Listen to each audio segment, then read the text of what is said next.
On behalf of Cybervision Systems, I would like to welcome you to one of the most beneficial and powerfully effective personal achievement programs you will ever experience.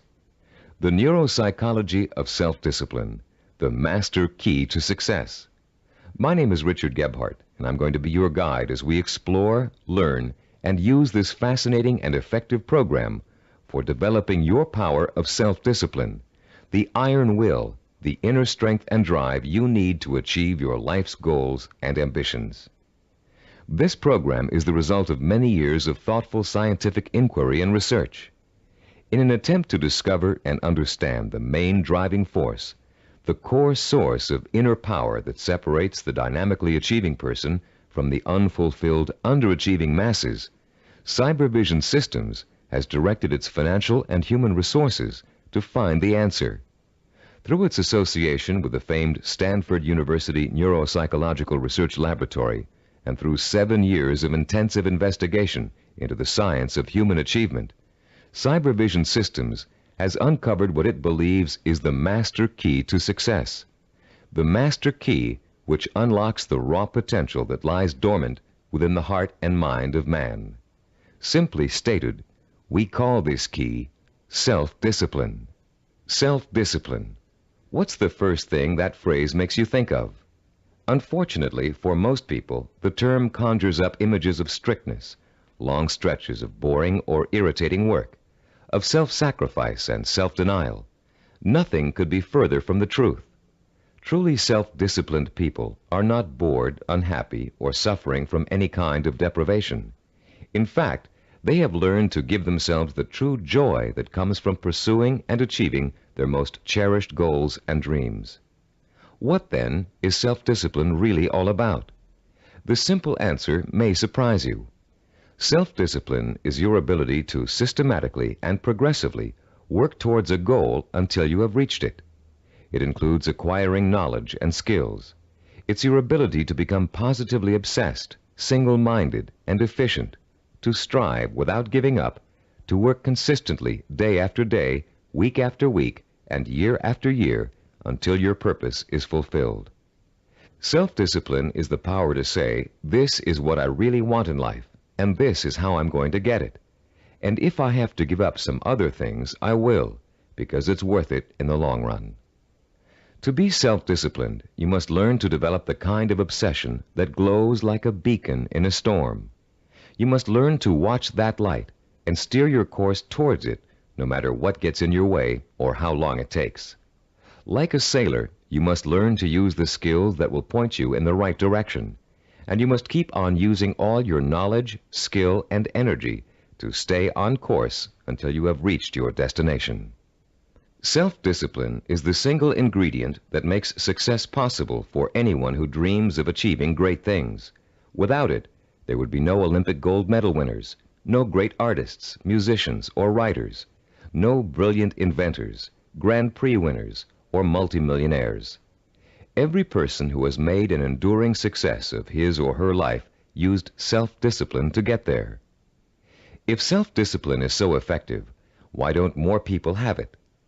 Unfortunately, we live in a quick-fix society where old-fashioned effort isn't appreciated. Nearly everyone wants to be an overnight success. People spend their money as soon as they make it to get instant gratification through material things. And then the same people wonder why they're not getting anywhere. The truth is, without paying the price and without making an effort, most people will fail at what they set out to do. It takes years of hard work and discipline to master a skill or craft. Years of putting in 7-day work weeks to build a business from scratch into a multi-million-dollar operation. Years of schooling and internship to get a medical degree and start a doctor's practice. And years of tempering and seasoning to become a prima ballerina. We all greatly admire successful artists, business people, and doctors, among others. But how many of us are willing to put in the years of work it took for these people to get where they are? The late Ray Kroc, the founder and guiding genius behind McDonald's restaurants, told a wonderful story about the contrast between the self-disciplined achiever and the wishful thinker in a speech he gave to MBA candidates at Dartmouth College. He said, I'm reminded of a story about the great pianist who gave a concert, and at the end a lady rushed up to him and said, "I'd give anything in the world if I could play like that." And he said, "No, you wouldn't." She could have if she wanted to. Anybody could. I know, as a piano player, that piano playing is mechanical to a great extent. But it's the dedication, the disciplining to practice that makes the difference. And when you're talking about a concert pianist, he has been practicing for years. Years of practice, several hours a day, every single day. Practice, practice, practice, practice. Sacrifice and discipline. That's what it gets down to. And so he said, "No, you wouldn't," meaning that what she said she wanted to attain, she wouldn't pay the price to get. To discipline herself to do the studying and practicing required to be a concert pianist. How many times have you heard yourself saying, "I'd give anything to be a doctor, or a lawyer, or president of a company, or a singer, actress, or dancer, if only I had the talent or the education or the intelligence"? The truth is, with a minimum of talent and average intelligence, you could be any one of those things. With a steady, sustained effort that never falters, never crumbles, and never gets lost in unimportant details, you can be anything you want. Many people believe that talent alone is the key to success. Talent might play its part, but it's not the difference. In every field of endeavor, millions of talented men and women with special talents are wasting away, contributing little to their own success or the good of mankind. And every day we see others who are less gifted, but who have accomplished more. Many believe that education is the key to success. Though it is a valuable aid, it is not the difference. The educated derelict is a common sight, and so is the man or woman who has achieved phenomenal success without the advantage of a formal education. And many believe that intelligence is the key to success. Even though a person with a high degree of intelligence is fortunate and possesses the raw materials to be successful, the relationship between intelligence and accomplishment is something less than balanced. Every day we encounter highly intelligent people who barely get by, and their opposite number, men and women of average intelligence, but superior achievements. The one quality which sets one man apart from another, the one key which lifts one to every aspiration, while others are caught up in the mire of mediocrity, is not talent, formal education, nor intellectual brilliance. It's self-discipline. With self-discipline, all things are possible. It's the closest thing you could have to a wish-granting fairy godmother. Without self-discipline, even the simplest goal can seem like the impossible dream. In America today, the greatest cause of failure is the lack of self-discipline. Lacking self-discipline, millions of American dreams turn to ashes. With lofty visions of success, many people don't know that it takes more than wishful thinking, shortcuts, gimmicks, and get-rich-quick schemes to achieve excellence. Somehow, most people have lost sight of the age-old truth that anything worthwhile achieving takes time, organized, persistent effort, and more time.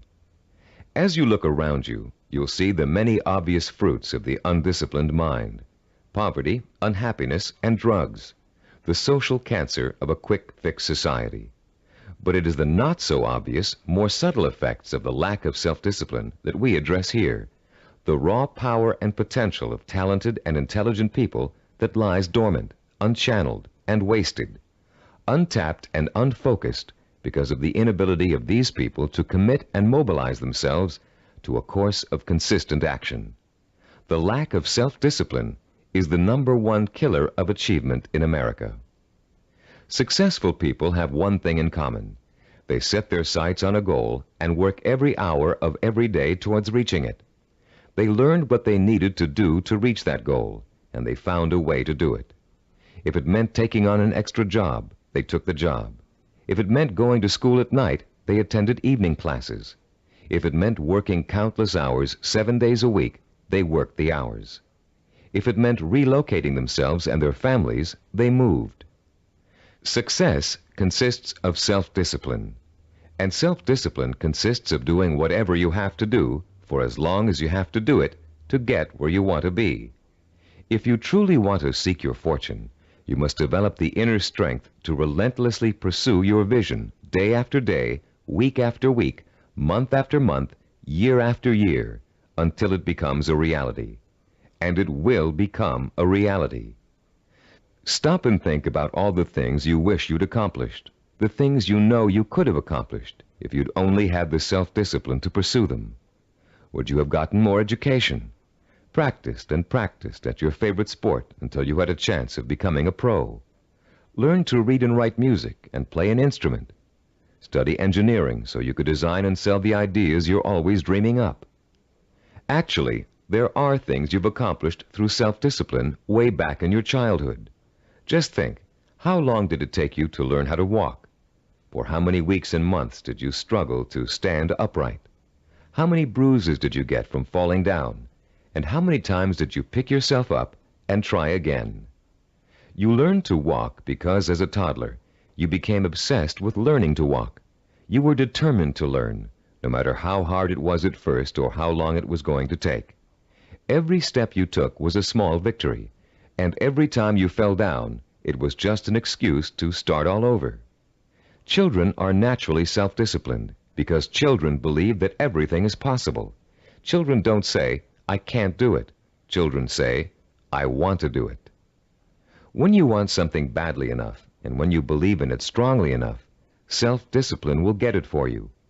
Self-discipline is the most powerful tool you own for bridging the gap between wishful thinking and real fulfillment. Without it, you can only stare, as author Amy Gross says, like a window shopper at the good things of life and shrug and move on. You can have those good things by developing the self-discipline to achieve them. What do you want that you're willing to pay the price for? What means so much to you that you'll spend weeks, months, or years pursuing it? Start thinking about your most cherished dream, because with the power of self-discipline, you're finally going to be able to achieve it, and this program will teach you how.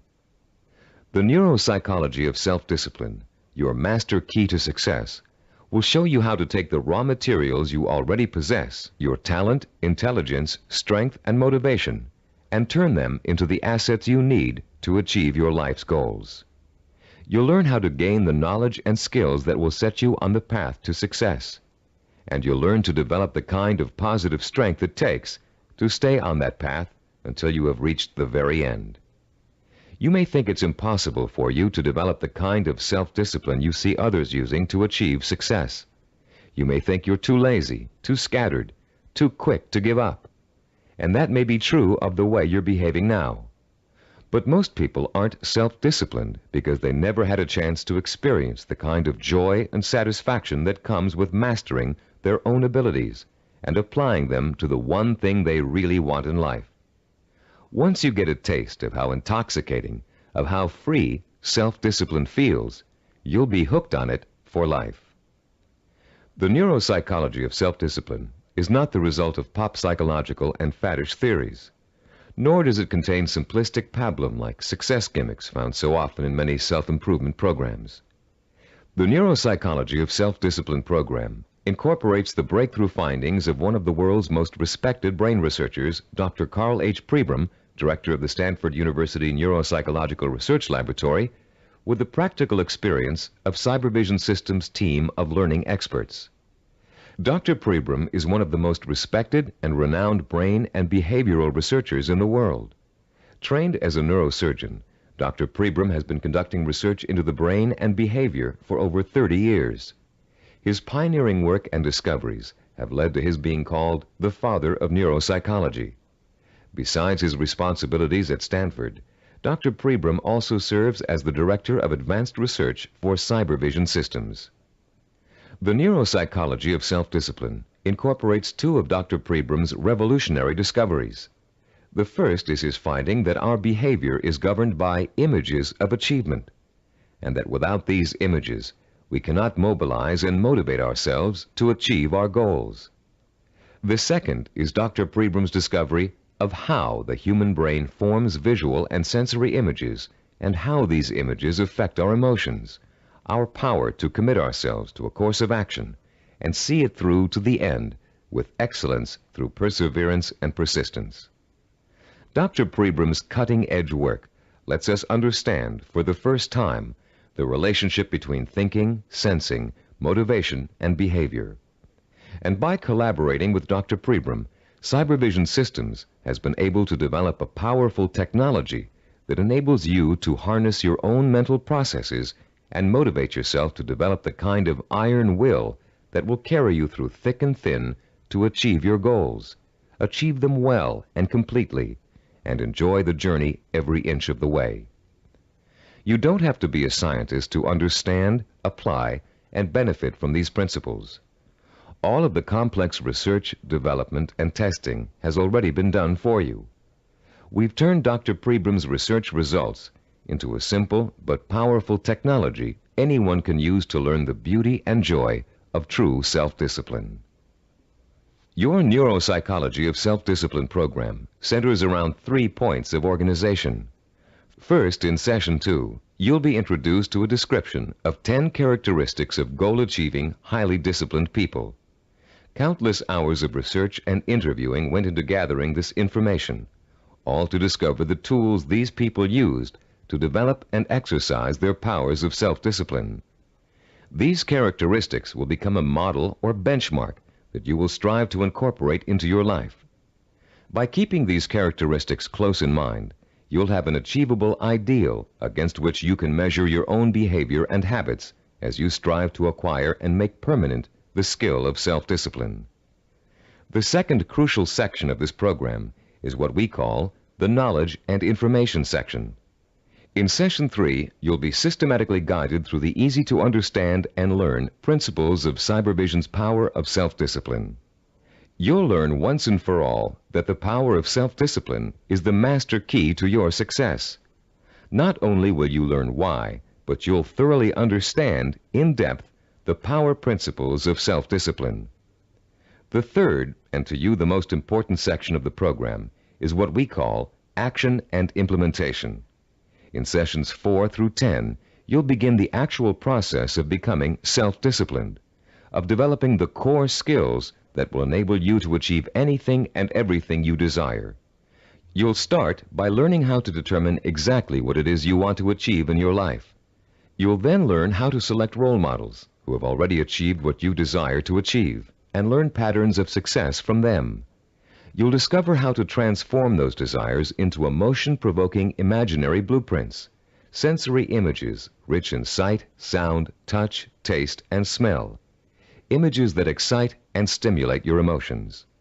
You'll learn how to overcome the poisonous doubt that gnaws deep within you as you dwell and reflect upon your chances for success.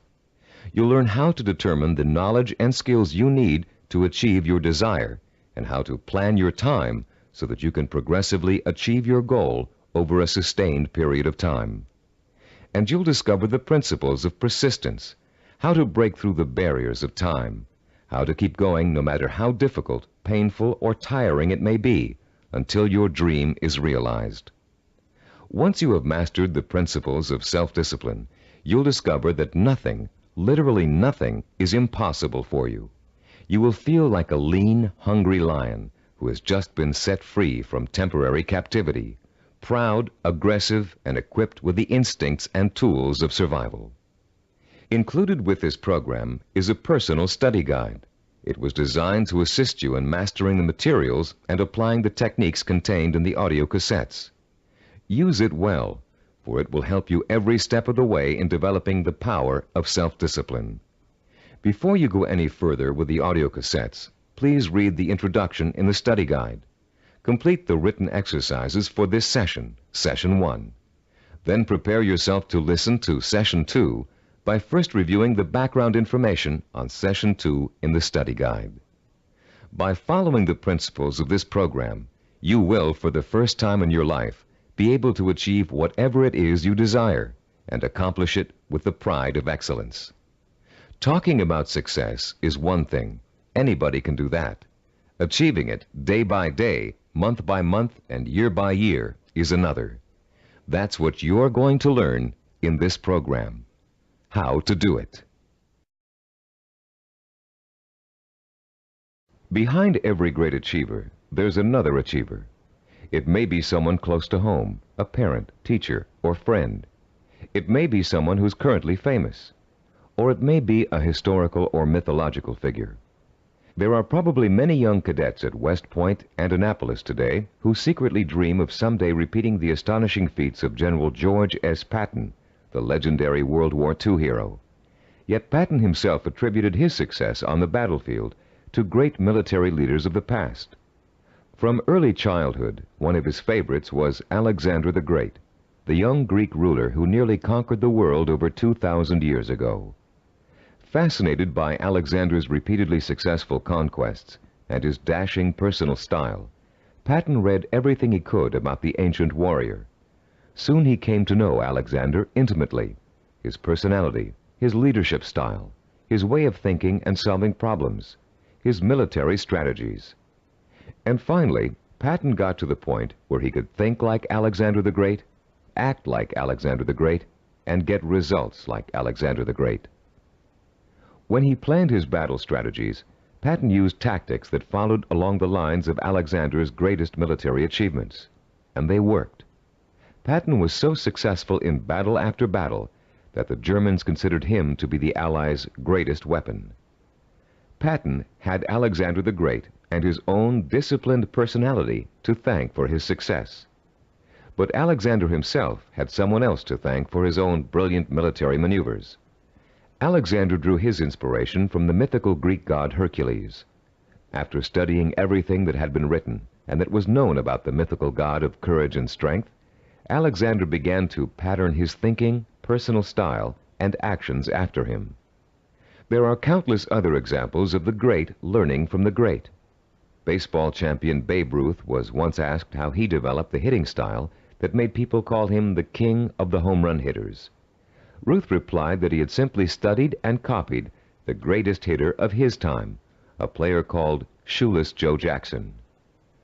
Most, if not all, great achievers draw their inspiration, their style, and their strategies from role models. How much we eventually achieve in life may well boil down to one simple ingredient: the quality of the models we choose to emulate. All human behavior begins with models. We learn to walk, talk, dress, and feed ourselves by watching our families doing those things every day. But we learn more than simple everyday activities from the people who surround us as we grow up. We also learn how to think and behave by watching the way they do. Some people have excellent role models, successful parents, or a family friend who has achieved far beyond the ordinary. But having a role model is just the first step toward becoming a disciplined achiever.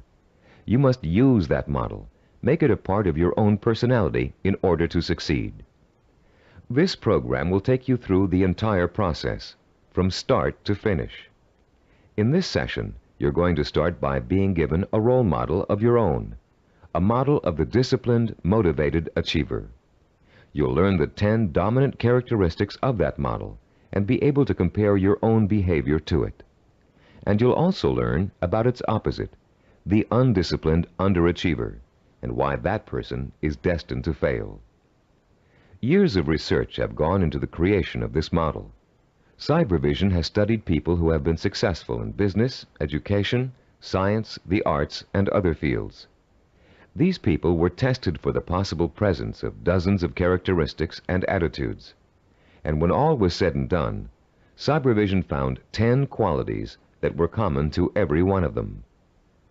Understanding the characteristics of the highly disciplined achiever can be as inspiring to you as Alexander the Great was to George Patton. Together, they will form a living, breathing picture of the type of person who is highly self-disciplined and who gets things done. With this picture in front of you, you'll have a model to pattern your own behavior after, and you'll be able to begin to reshape your life along rewarding, achievement-oriented lines. As you listen to these 10 characteristics, compare your own behavior to each one. The idea isn't to become discouraged because you're not living up to an ideal. Rather, concentrate on rating your strengths and weaknesses so you'll understand from the beginning what areas you need to work on the most. Recognize that, as a Chinese philosopher once said, the journey of 1,000 miles begins with a single step. You've already taken that first step, by acquiring and beginning to use this program. Now, let's discuss the 10 characteristics common among highly disciplined achievers. The first characteristic of a self-disciplined achiever is a strong, well-defined sense of purpose. The self-disciplined person knows precisely what he or she wants and will go for it, even if it means sacrificing other things in life to get it. Take Norwegian explorer Roald Amundsen, for example. In 1887, when he was a boy of 15, Amundsen read the story of Arctic explorer Sir John Franklin. He was so inspired by Franklin's adventures that he secretly resolved to dedicate his life to polar exploration. And since no man had yet physically found the South Pole, Amundsen set his sights on being the first. His mother had other ideas. She wanted her son to be a doctor and insisted that he attend medical school. At first, Amundsen gave in, but then, unhappy and frustrated, he quit school, joined an exploration party, and went to sea. Amundsen spent years apprenticing in the treacherous Antarctic. It was hard physical work, and there was a lot to learn. He studied nautical techniques until he became a master sailor, and then he began to organize his own expeditions. 24 years after Amundsen chose his goal, he succeeded in achieving it. In 1911, he became the first man to find the South Pole. Contrast Amundsen's single-minded pursuit with the profile of a person who isn't sure what he or she wants to accomplish. The purposelessness personality drifts through life uncertainly, always searching, never finding. This is the type of person who changes jobs, leaves relationships, and starts projects but never finishes them. It's someone who never stays with anything long enough to become successful at it. People today are becoming more and more afraid of commitments. They're afraid of committing themselves to one career. They're afraid of committing themselves to one relationship. They're even afraid to commit themselves to staying in one place for very long. They talk about leaving their options open. Ironically, these people are very much committed to failure, because without a sense of purpose, they can't apply themselves to any one thing, and without applying themselves, they can never succeed. Look around you, and you'll see 40-year-olds and 50-year-olds who are still jumping from job to job, from relationship to relationship, always searching for an answer somewhere. They'll never find it. The second characteristic of the self-disciplined person is that he or she seeks out and uses positive role models, often called mentors. Patton found and learned from Alexander the Great. Roald Amundsen got his inspiration from Sir John Franklin. To be self-disciplined, you must find a mentor who can inspire you with his or her own example of discipline. This person will instill you with a sense of real possibility, the belief that if he can do it, so can I.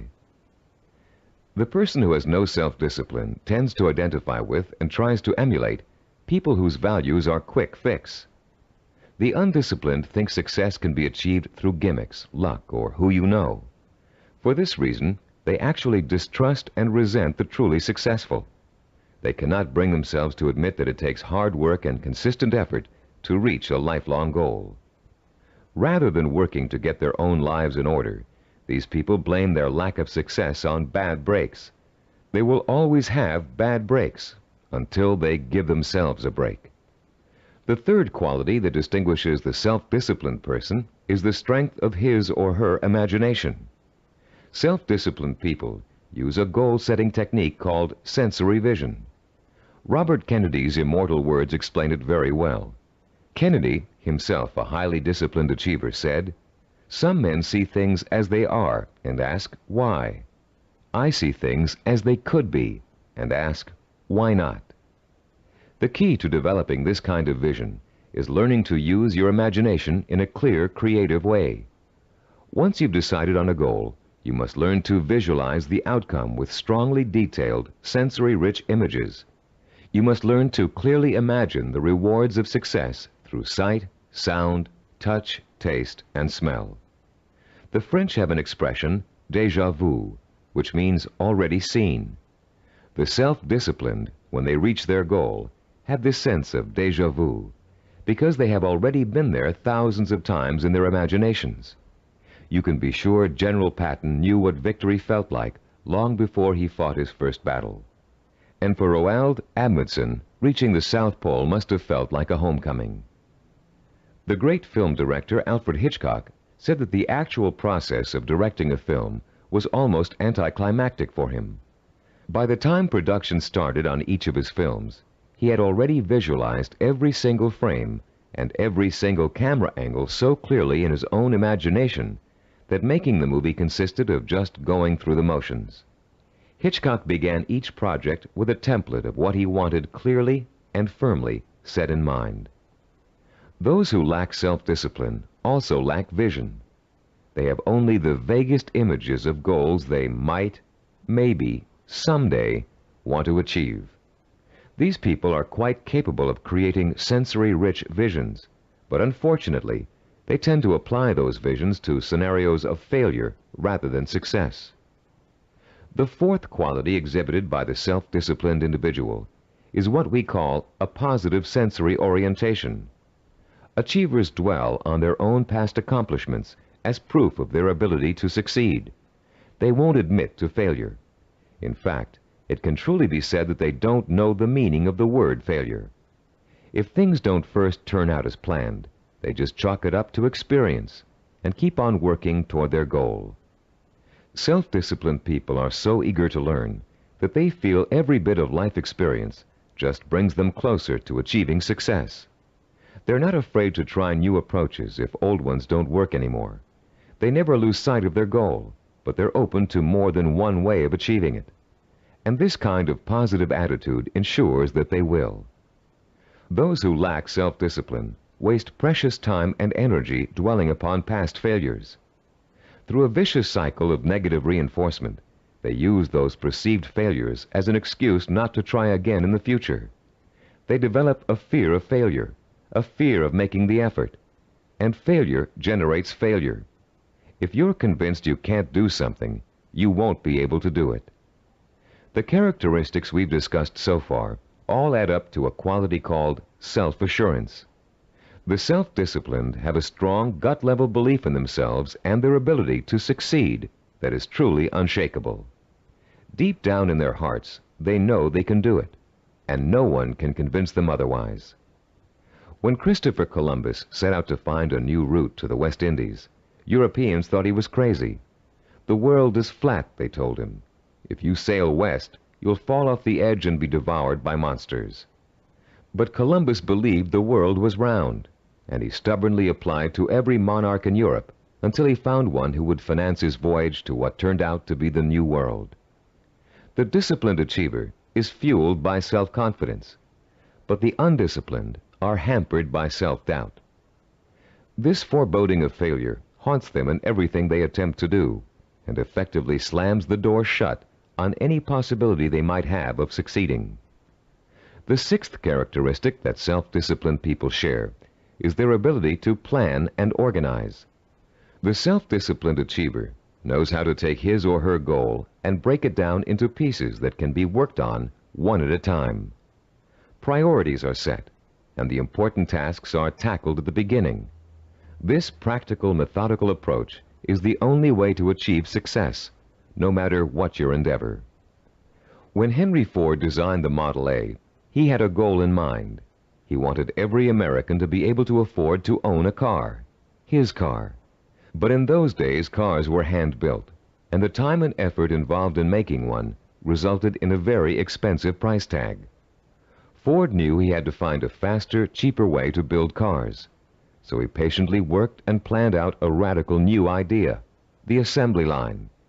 Each person on the line would perform just one task, enabling them to perform it quickly. And an entire machine could be assembled in record time. People laughed and said it wouldn't work, but Ford had spent years planning it out in every detail, and it did work. The assembly line became such a success that other industries began to use it as well. One man's careful and patient planning launched a new industrial era. Contrast Henry Ford with the typical man on the street. His attention is scattered, and he's disorganized.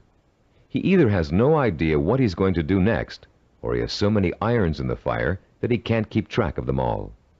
Maybe he's trying to start a business, but he's busy hiring employees when he still doesn't have any clients or office space. Maybe he's decided to switch careers, but he's already planning how to spend all the money he's going to make, even though he's going to need 4 more years of schooling before he can begin to practice his new career. This type of person is wasting time and energy.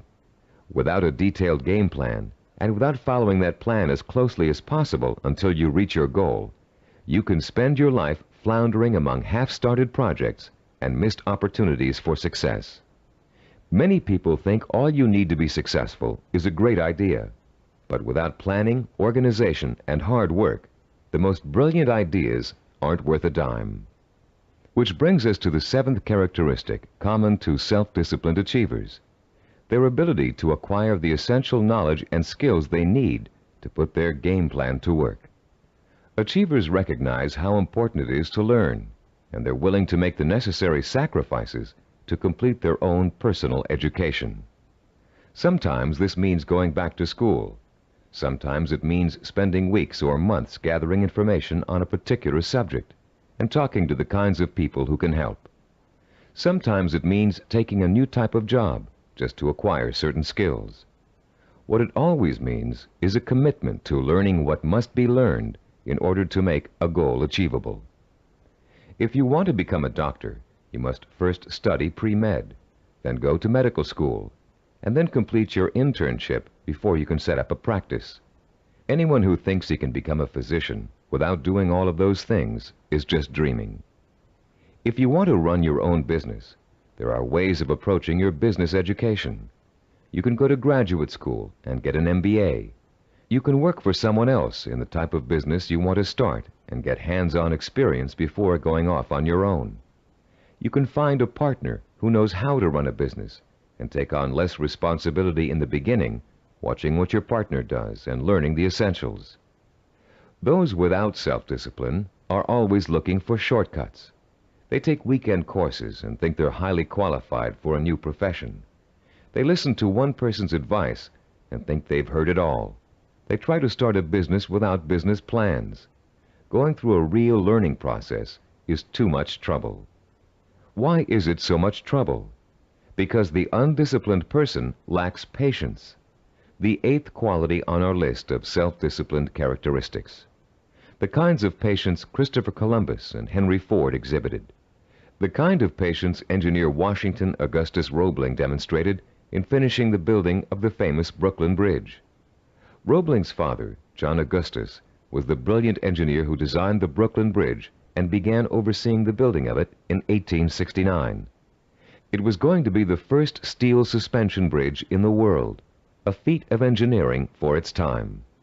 But the project had hardly begun when the elder Roebling suffered a fatal accident, and someone had to carry on. That someone turned out to be his son. Washington Augustus Roebling took over where his father left off, but just 3 years later he contracted Caisson's disease from spending so much time underground. The illness left him almost completely paralyzed, in great pain, and confined to a wheelchair for life. Some people would have given up the project under those conditions, but Washington Augustus didn't. Instead, he moved to an apartment in Brooklyn Heights that overlooked the bridge, and he sat all day at the window, watching the work as it progressed and supervising it from his living room. Messengers ran back and forth, conveying his instructions to the workers on the bridge. Washington Augustus worked this way for 11 years, until the bridge was opened in 1883. Obviously, the younger Roebling's patience paid off, mostly because he, like other self-disciplined achievers, was not intimidated by time. Roebling would have sat at that window without complaint for 20, 30 years or more in order to finish his project. It meant that much to him. Later in this program, we'll explore further the special relationship between the highly self-disciplined and time. For now, we'd like to point out that time becomes immaterial to those immersed in pursuing a goal. Hours pass as if they were minutes, weeks as if they were days, years as if they were months. The self-disciplined do not worry about time. They also see time as a tool. Accomplishment takes time. and people who wish to achieve have all the time in the world. Because every moment they're working towards their goal, they know they are coming 1 minute closer to reaching it. And for the self-disciplined, getting there is at least half the fun. The undisciplined view time as an enemy, something to beat. You'll hear them say, "I want it all now. I can't wait." Unfortunately, these people don't realize that time is going to pass anyway, and if they're not working toward their goal, they're only wasting the time they feel is so precious. The self-disciplined are persistent. This is the 9th quality that contributes to their success. They have what it takes to stick to their vision through thick and thin, day in and day out. They don't give up in spite of rejection, hardship, setbacks, or other people's opinions. They are relentless in their pursuit of their own dreams and goals. The self-disciplined are, actually, very stubborn. They succeed against all odds. When they get discouraged, they draw new inspiration and motivation from their sensory-rich visions of success. And that's enough to fuel their emotional drive to keep on making the effort. Ellie Hawkins, a mountain climber, is a good example of someone who just wouldn't give up even when the odds turned against her. She set out to climb a particularly difficult face of Yosemite's treacherous El Capitan. Ellie undertook this climb to prove that dyslexia, a learning disorder from which she suffers, can be beaten. In the middle of the climb, Ellie slipped and suffered a rope burn on her left hand that was so bad she almost lost complete use of the hand. She could have stopped there, but she didn't. What started out to be a 6-day climb turned into a torturous 8-day ordeal as Ellie worked with one hand, holding her wounded arm above her head to lessen the pain. Ellie reached the top and immediately announced plans to tackle another very difficult climb. No one doubts that she'll do it, because she has the hallmark of a disciplined achiever. The undisciplined are easy quitters. They give up when the going gets rough. They're more interested in having a good time than in working. Even worse, they find it impossible to have a good time when they are working. This brings us to the 10th and last characteristic of the self-disciplined achiever, the ability to experience pleasure while working to achieve his or her vision. These people are excited by their goals and become easily engrossed in the work it takes to get there. They're interested in learning, they enjoy acquiring new skills, and they have a good time while they're pursuing their ambitions. To the highly disciplined, there's no such thing as work.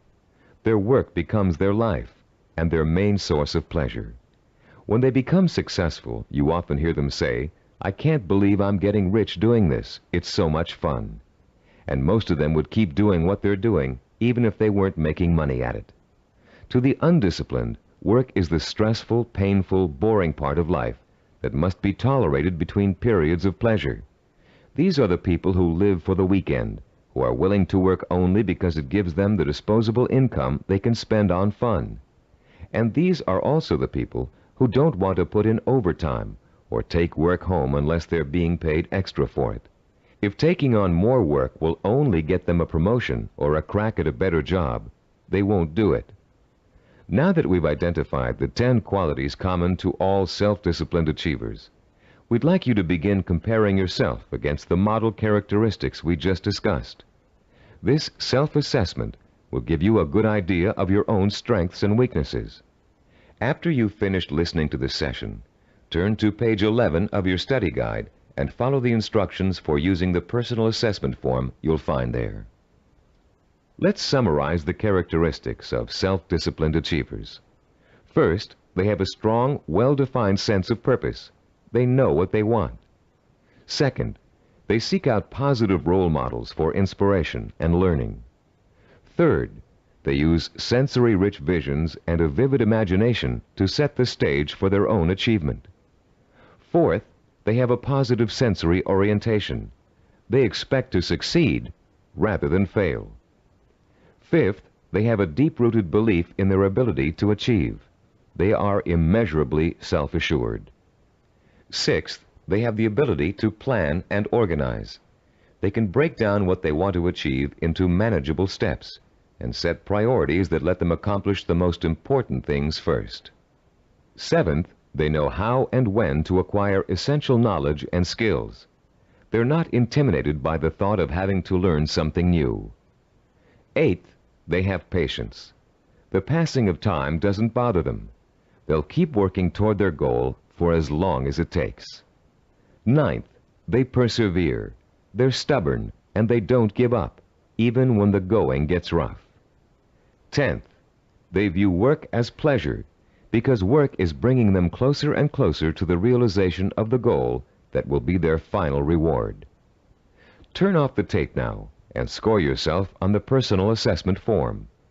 When you're done, turn the tape back on.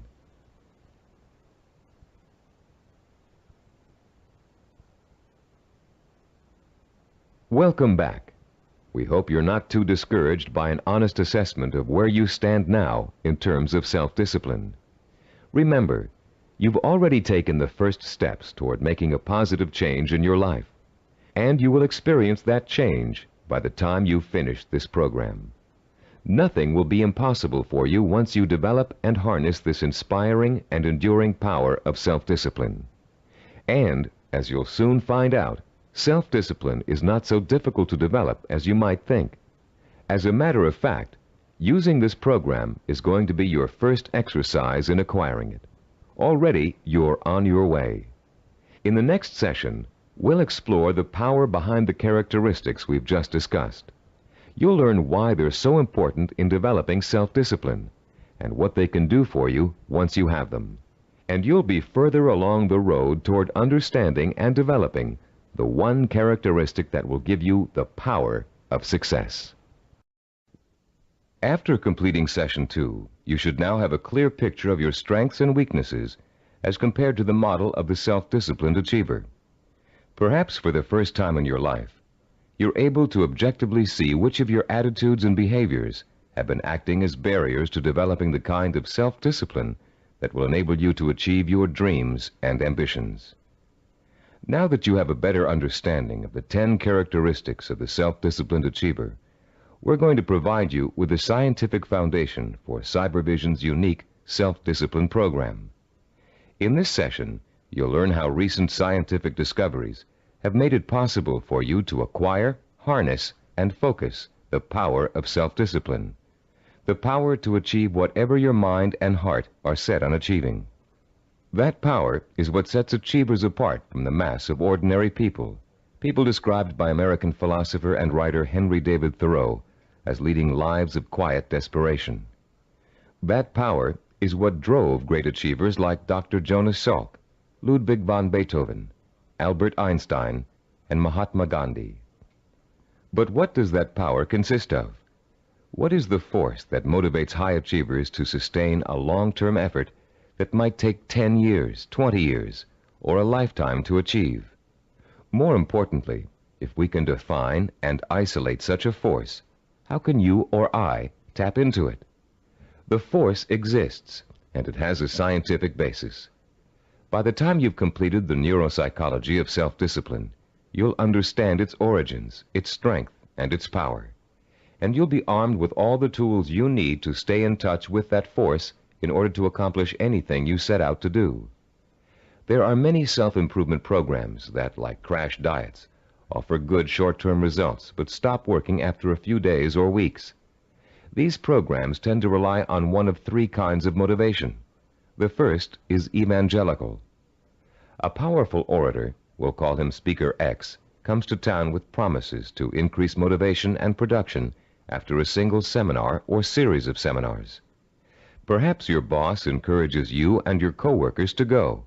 Perhaps he even purchases a block of tickets. Meeting night arrives, you attend, and the speaker is indeed inspirational, as are the bells and whistles and songs and slogans that accompany him. It is a fever-pitched, emotionally charged experience that Speaker X has to offer. As he exhorts you to live up to your enormous potential, to work harder, better, and more enthusiastically, to use your talents, to use your mind, you feel power welling up inside you, and the people around you are feeling the same kind of power inside them. Yes, you're all saying, we can be more productive, we can have a better attitude, we can get ahead if we want to. The very air becomes charged with mass enthusiasm.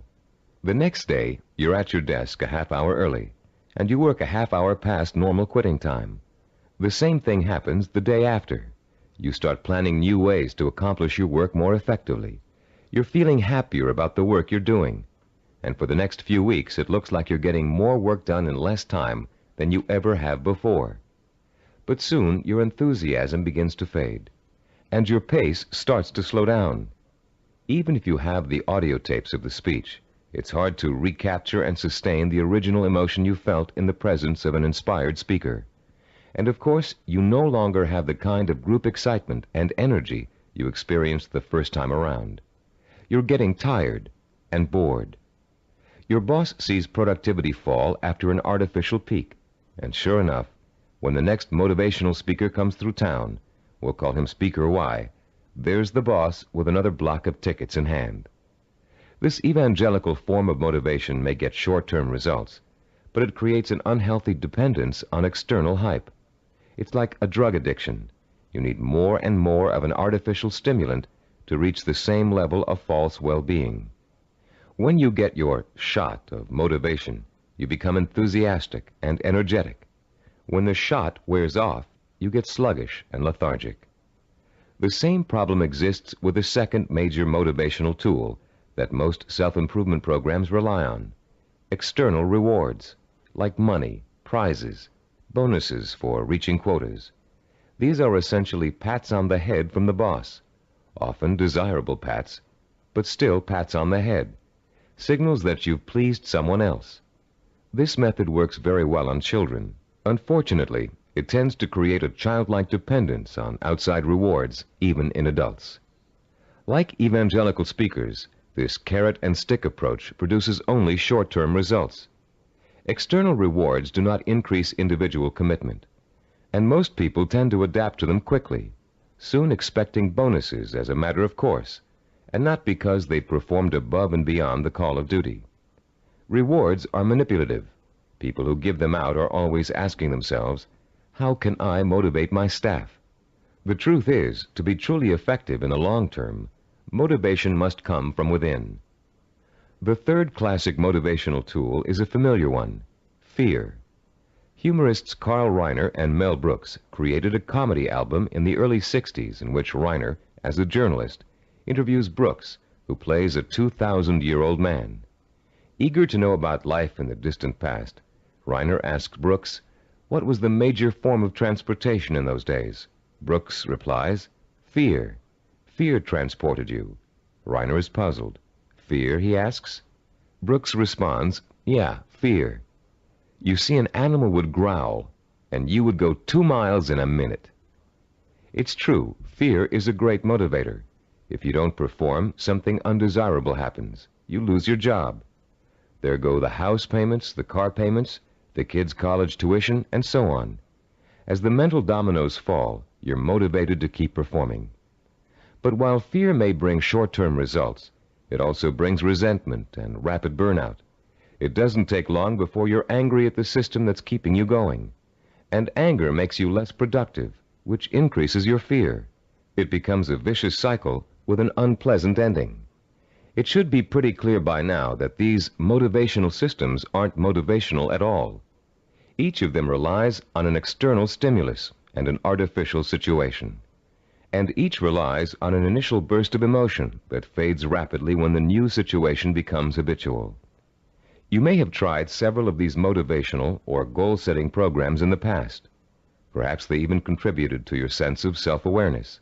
If so, you've no doubt learned that self-awareness alone is not sufficient to motivate change. It's easy to identify self-defeating behaviors. It's easy to plan strategies for eliminating them. It's easy to turn over a new leaf, but it's very difficult to sustain change for a long enough period of time for your new behavior to become as ingrained in your character as your bad habits were in the past. Having a roadmap is not enough. You need fuel. The key to developing self-discipline, the power to persistently pursue a long-term goal without giving up until the goal is achieved, is the fuel of internal motivation. It would be nice if we were all born with the patience, drive, and skill it takes to achieve any long-range goal or complete any long-term project. But we're not. Self-discipline is a learned behavior. Years of research at major American universities, primarily California's Stanford University, have proved it. And Cybervision's own research into the latest learning theories of behavioral scientists have confirmed that self-discipline is an acquired characteristic with a basis in behavioral science. The neuropsychology of self-discipline has been developed according to materials gathered from two major sources. Our information comes from our own research into the way human beings learn, and from the revolutionary discoveries about the structure and organization of the human brain made by Dr. Carl Pribram. Head of Stanford University's Neuropsychology Research Laboratory, Dr. Pribram is one of the most respected brain scientists in the world. Trained as a neurosurgeon, his research into brain function led to a deep interest in the behavioral sciences. His pioneering work in both of these areas led to the fusion of the two into the science of neuropsychology. As a neuropsychologist, Dr. Pribram studies how the nervous system and its component parts affects human behavior. Those studies have led to two revolutionary discoveries. The neuropsychology of self-discipline incorporates both of them. The first of Dr. Pribram's discoveries explains how the human brain forms visual and sensory images, and how those images affect our minds, our bodies, and our behavior. The second discovery is that our behavior is governed by images of achievement, neuronal blueprints of the skills and actions that determine our success or failure in the achievement of our goals. Let's discuss how each of these scientific discoveries leads us to understand the power and the origins of self-discipline. Many scientists and psychologists have believed for years that the human brain barely distinguishes a real experience from an imagined one. Best-selling self-help books like Psycho-Cybernetics, Think and Grow Rich, and others have used this belief as their foundation for motivation and change. This idea has also been the cornerstone belief of people involved in metaphysics and the human potential movement. The idea that the brain cannot tell the difference between a real experience and an imagined one has never been scientifically proven until Dr. Pribram's research showed us that it is true. But Dr. Pribram's research did not prove that, as many people think, all you have to do is imagine what you want, and through the magical power of the mind, you will achieve it. If this were true, achievement would be easy. And as anyone who has tried to achieve a long-term goal will tell you, it is not. Put into its proper perspective, this concept of imagination is critical to achievement, but not because imagination possesses a magical power to attract success like a magnet. Imagination is critical to achievement because it evokes the power and emotion that stimulates and sustains the drive to achieve. The human nervous system responds emotionally to imaginary images rich in sensory detail, in sight, sound, touch, taste, and smell, as if they were real. In fact, the brain doesn't distinguish between sensory-rich imagination and reality. That's why the sight of a hand reaching for a murder victim on a movie screen can inspire the same terror, the same rapid heartbeat, and rush of adrenaline as a real threat does. You can perform a simple demonstration of how an imaginary image affects the body's responses right now. Close your eyes and imagine for a moment that you're holding a firm, ripe lemon in your hand. Now bring the lemon up to your mouth and slowly bite into it. As your teeth break through the peel, penetrate the skin, and sink into the flesh of the fruit, imagine the juice exploding into your mouth. What did you experience during this exercise? Did you develop a feeling of bitterness and distaste? Did you pucker up in response?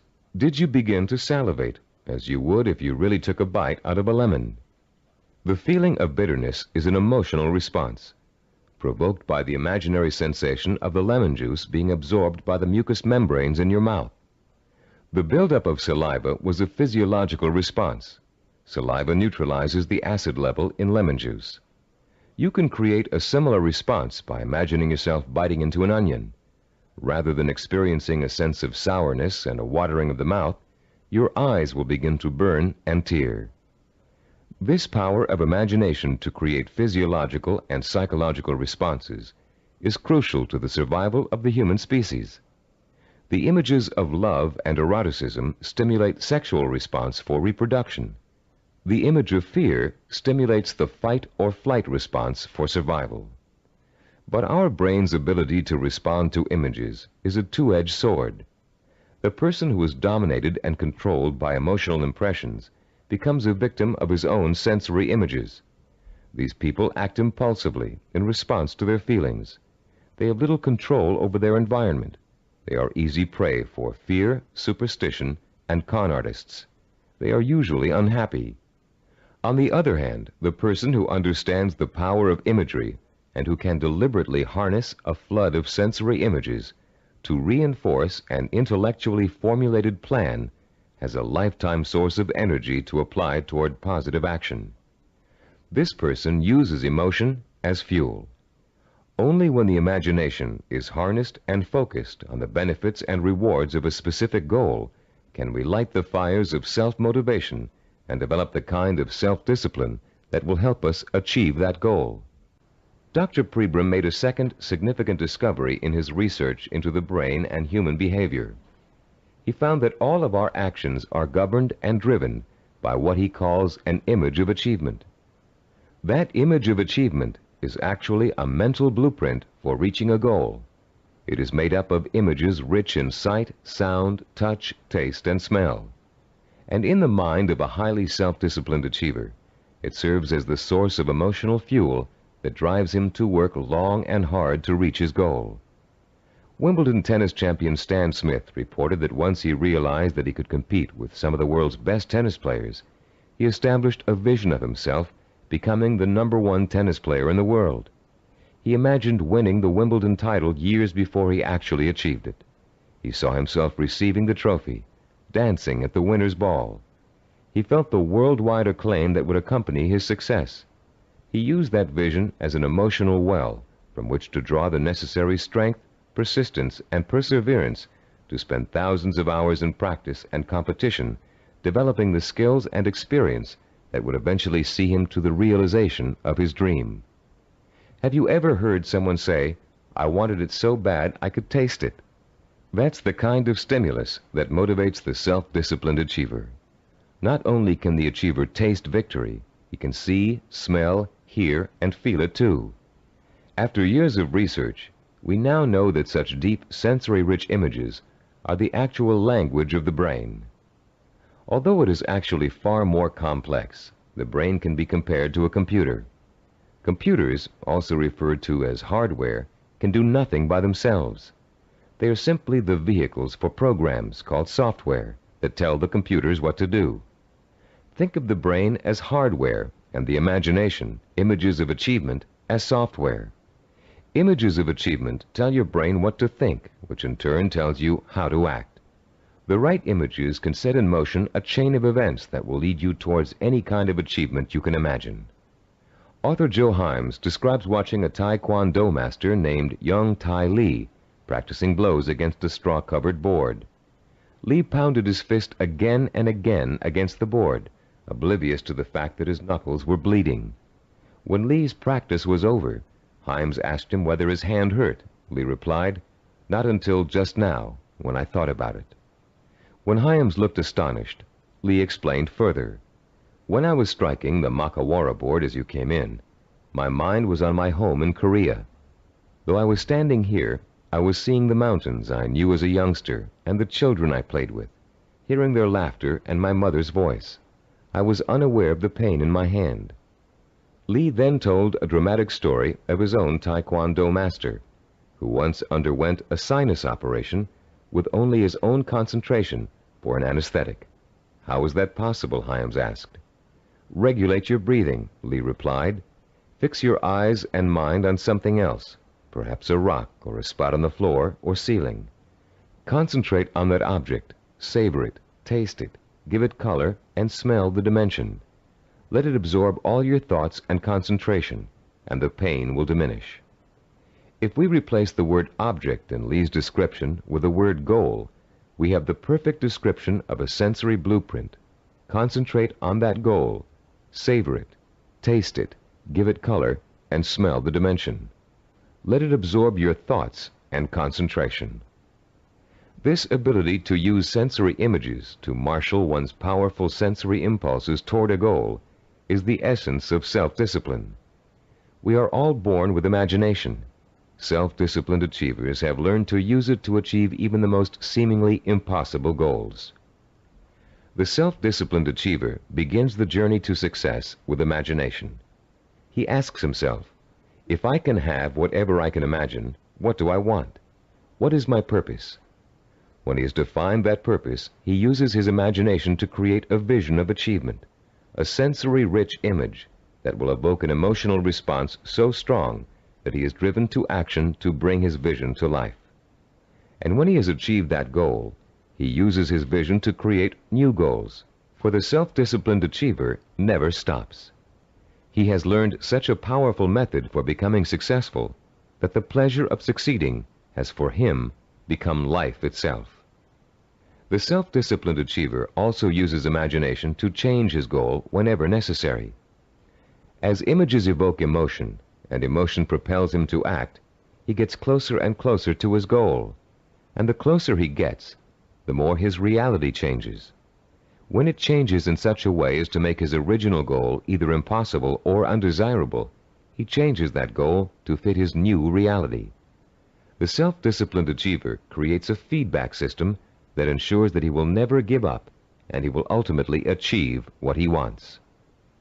This is where most people fall down. They're working towards a goal and suddenly circumstances interfere with that goal. They get sidetracked. Then when they try to get back on course, it doesn't work. Because their original goal does not fit their new reality, they think they have failed and they give up. In the same circumstances, the self-disciplined achiever uses his or her goal visualization as a reality check. If reality suddenly dictates that the original goal won't work, the goal must be altered to fit reality. The achiever has not failed. He or she has set a new course that will lead to success. Take someone who sets out to become an obstetrician. After 4 years of pre-med and 2 years of medical school, our self-disciplined achiever suddenly realizes that she's far more interested in becoming a neurologist. Should she drop out of medical school? Of course not. She'll simply switch her visual blueprint to another field of medicine and change her plans for where she'd like to intern after medical school. She doesn't think of herself as a failed obstetrician. She thinks of herself as a successful neurologist. Or take the businessman who wants to open up a retail store in his neighborhood. During the knowledge-gathering process of talking to other business owners, discussing loans and insurance with bank officers, and looking into buying franchises, he discovers that a retail operation won't really fit his particular talents or expectations. Instead, he realizes he's a perfect candidate for starting a direct marketing company. So he changes his vision and his direction to fit his new goal. For these people, the fire still burns, but the trial and error process of working towards their goal has led them in directions they wouldn't originally have thought to go in, and they will be successful because they're flexible enough to grow and change as their goals grow and change. The relationship between vision, self-motivation, and achievement can be condensed into an easy-to-understand 7-step formula for developing self-discipline. As we explain that formula, you can refer to your study guide and follow along as we talk about the 7 keys to self-discipline outlined in diagram 3.1. The first step in developing the power of self-discipline is to create a purpose. You must define a cause to which you can wholeheartedly commit your time, resources, and energy. This cause points you in a direction. It gives you a reason for making the effort. It lights a small spark inside you that will soon begin to burn with emotion and drive. The second step is to find role models who have already achieved what you want to achieve. Study their life patterns, their methods and techniques for reaching their goals. Let their example inspire you, and realize that they are normal people just like you, but they are self-disciplined people. With the power of self-discipline, you can achieve as much as they have. With a firm purpose in mind and an exciting sense of possibility sparked by your role models, you'll find yourself developing a strong-willed emotional belief in your ability to succeed. The first small spark of hope is turning into a glowing ember of possibility. In the third step, you'll translate your feeling of possibility into a sensory-rich vision of success. At this point, with a vision rich in touch, taste, sight, smell, and sound in front of you, you'll make the leap from the possible, "I think I can do it," to the heartfelt, "I know I can do it."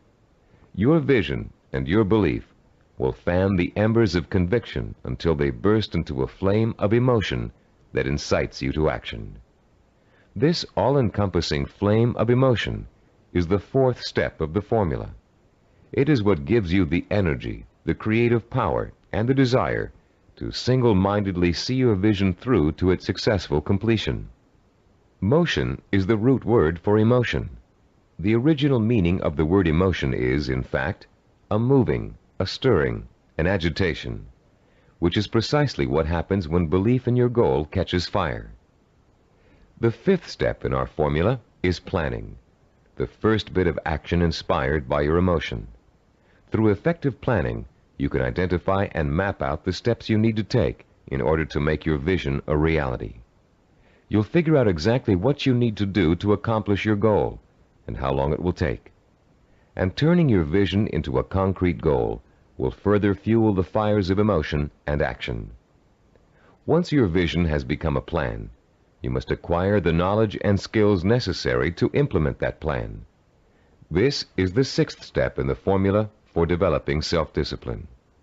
No matter how difficult the learning process might be, you continue to draw inspiration and fortitude from your vision. And each time you master a skill, your confidence in your ability to achieve increases. The seventh and last step in our formula is what we call persistence and perseverance.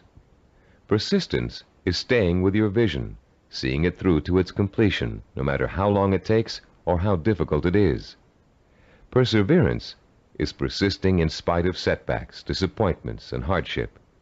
Once you begin acting to achieve your goal, your drive to sustain the forward motion, to persist and persevere, is constantly fueled by the strength of your initial vision. And as you get nearer and nearer to accomplishment, the vision becomes more and more real. As your vision fuels reality, and reality fuels your vision, your drive to achieve begins working like a giant breeder reactor. You've put into motion a self-perpetuating spiral of vision, belief, emotion, motion, and reality. This formula for harnessing the essence of self-discipline will change your life. For the first time, science has given us the power to truly be able to change our own circumstances from the inside out, to understand what makes men and women overcome tremendous odds and obstacles to achieve greatness. For the first time, greatness is within the grasp of each of us. Through the understanding of the scientific principles that govern our thinking and behavior, we can, for the first time, program ourselves for success. In the next session, you'll begin to put the principles you've just learned into action. You'll learn a powerful sensory exercise which will let you determine your true goal. And once you've taken that vital first step, you can begin the exciting journey of action that will propel you towards the ultimate achievement of your heart's desire. At a recent workshop based on the neuropsychology of achievement, Cybervision President Stephen DeVore was asked an interesting question by a young corporate product manager. Mr. DeVore had been outlining the principles of goal setting when the product manager said, "You know, there's one problem I haven't yet solved. We talk about opportunities and goals, but there are so many opportunities to choose from, so many different directions we can go. How do you figure out exactly what you want to go for? How do you focus in on one choice among so many?" This session addresses that very problem, the problem of finding a purpose, and it isn't always easy. We live in a free society filled with opportunities for anyone who wants to take advantage of them. It's wonderful to have so many choices, but sometimes it makes choosing what you really want to do, your purpose, even more confusing than ever. Still, there are ways to narrow your choices down, and this session will show you how to do it. Through an exciting and powerful 4-point exercise, you're going to learn to pinpoint what it is you want most in life, out of all the things you may think you want. It will take some effort, some soul-searching, some creative thinking, and the outcome may surprise you. By the end of this session, you'll have chosen and defined what we call a macro purpose. The term macro means large or inclusive. Your macro purpose is equivalent to what creative people call the big idea. It's your main desire, your real purpose in life, your reward for hard work and effort. It's going to become your very reason for existing. Besides defining your macro purpose, in this session you're going to learn what micro purposes are and how they're used. Micro purposes are the stepping stones to your macro purpose. They consist of all the things you need to do to achieve your most important ambition. To help you thoroughly understand the concept of macro and micro purposes, think back for a moment to your early years in school, when you first learned to do simple math. Remember what a struggle it was to understand how to add, subtract, multiply, and divide? Numbers seemed a mystery to you back then, and you may have thought you'd never learn how to perform the most basic math functions. At the time, learning math for you was a macro purpose, and all the elements of learning it were micro purposes. You had to learn to count, for one thing. You had to learn the symbols for addition, multiplication, subtraction, and division. And you probably had to memorize the multiplication tables. As an adult, math seems to hardly be important, but you couldn't balance your checkbook or manage your money without it. And if you're a stockbroker, accountant, retail store manager, or bank teller, among other things, math is an important part of your job. So math was a micro purpose that helped you launch your present career, your macro purpose. If your desire is to earn a college degree, a macro purpose, you must take a certain number of courses and amass a certain number of credits. Each course you take that counts toward your degree is a micro purpose. But if you want to be a doctor, earning a bachelor's degree by itself is only a micro purpose. You still have to attend and graduate from medical school and complete an internship, more micro purposes, before you can be licensed to practice medicine. As you can see, macro and micro purposes change according to your stage in life and what you want to accomplish at the moment. A teenager may enter college with no clear idea of what he or she wants to do except finish school, the macro purpose of the moment. But by the third year of school, that student may decide on a career that requires additional schooling and a period of apprenticeship. So finishing school becomes a micro purpose, a stepping stone to a rewarding career. But macro and micro purposes don't just apply to careers or lifelong goals. Setting a macro purpose and determining what micro purposes are necessary to achieve it is an excellent way to help you accomplish any goal, no matter how large or small. It's a logical and creative process that lets you organize your thoughts and actions to make your goal clearer, more rational, and easier to achieve. Just imagine for a moment that you're stranded alone in the wilderness on a freezing winter day. It's late afternoon, and there's no hope of rescue before the next morning. Somehow, you have to figure out a way to survive the bitter cold night, your macro purpose. Your micro purpose is keeping warm, and right off the bat you can think of 3 ways to do this. The first is to put on some more warm clothes, but you don't have any, so that choice is out. The second is to find shelter, but there's none in sight, and you don't have the time or the tools to build anything before nightfall. The third is to light a fire and keep it going through the night. Since the woods around you are filled with dry logs and kindling, this looks like a real possibility. But you don't have any matches, and as for rubbing 2 sticks together to start a fire, it never worked when you were a child, and you doubt that it will work now. There has to be another way. Looking around you for another solution to accomplishing your macro purpose, you notice a sliver of broken glass on the ground, and there's still enough sun left for you to be able to feel its warmth. Picking up the glass, you hold it so the sun's rays can penetrate its surface and focus on a dry stick of wood underneath. In 10 minutes, the stick is burning. But your ordeal isn't over. After the fire is lit, you have to gather enough logs and kindling to last through the night, another micro purpose. And then you have to force yourself to stay awake all or most of the night to make sure the fire doesn't go out. In the course of this harrowing experience, you've chosen a macro purpose, staying alive, and defined all the micro purposes that went into it. And if you succeeded in accomplishing all of the micro purposes, you also achieved your macro purpose. You survived. Defining your life's purpose and the steps you must take to achieve it may not be a life and death matter, but the principle works the same way. By the time this session is over, you'll have a macro purpose, a clear understanding of what to focus your energy, talent, and intelligence on. And you'll be able to light your own inner fire and feed it with a life-enriching, emotionally compelling purpose. And purpose, as we've noted, is the starting point from which self-discipline and achievement spring.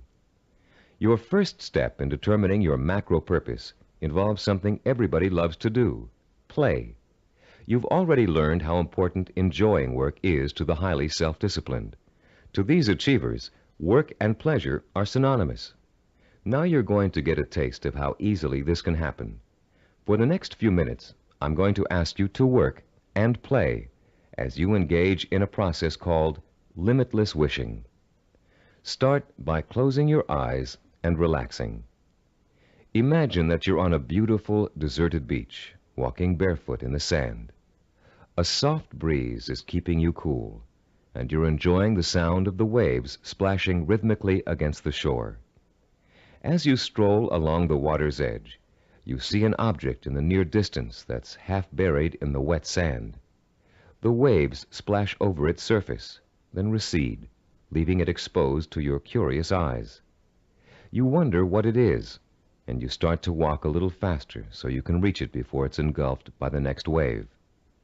In a couple of minutes, you're standing over it, still not sure what it is. It's metal, somewhat round, and looks like an old lamp.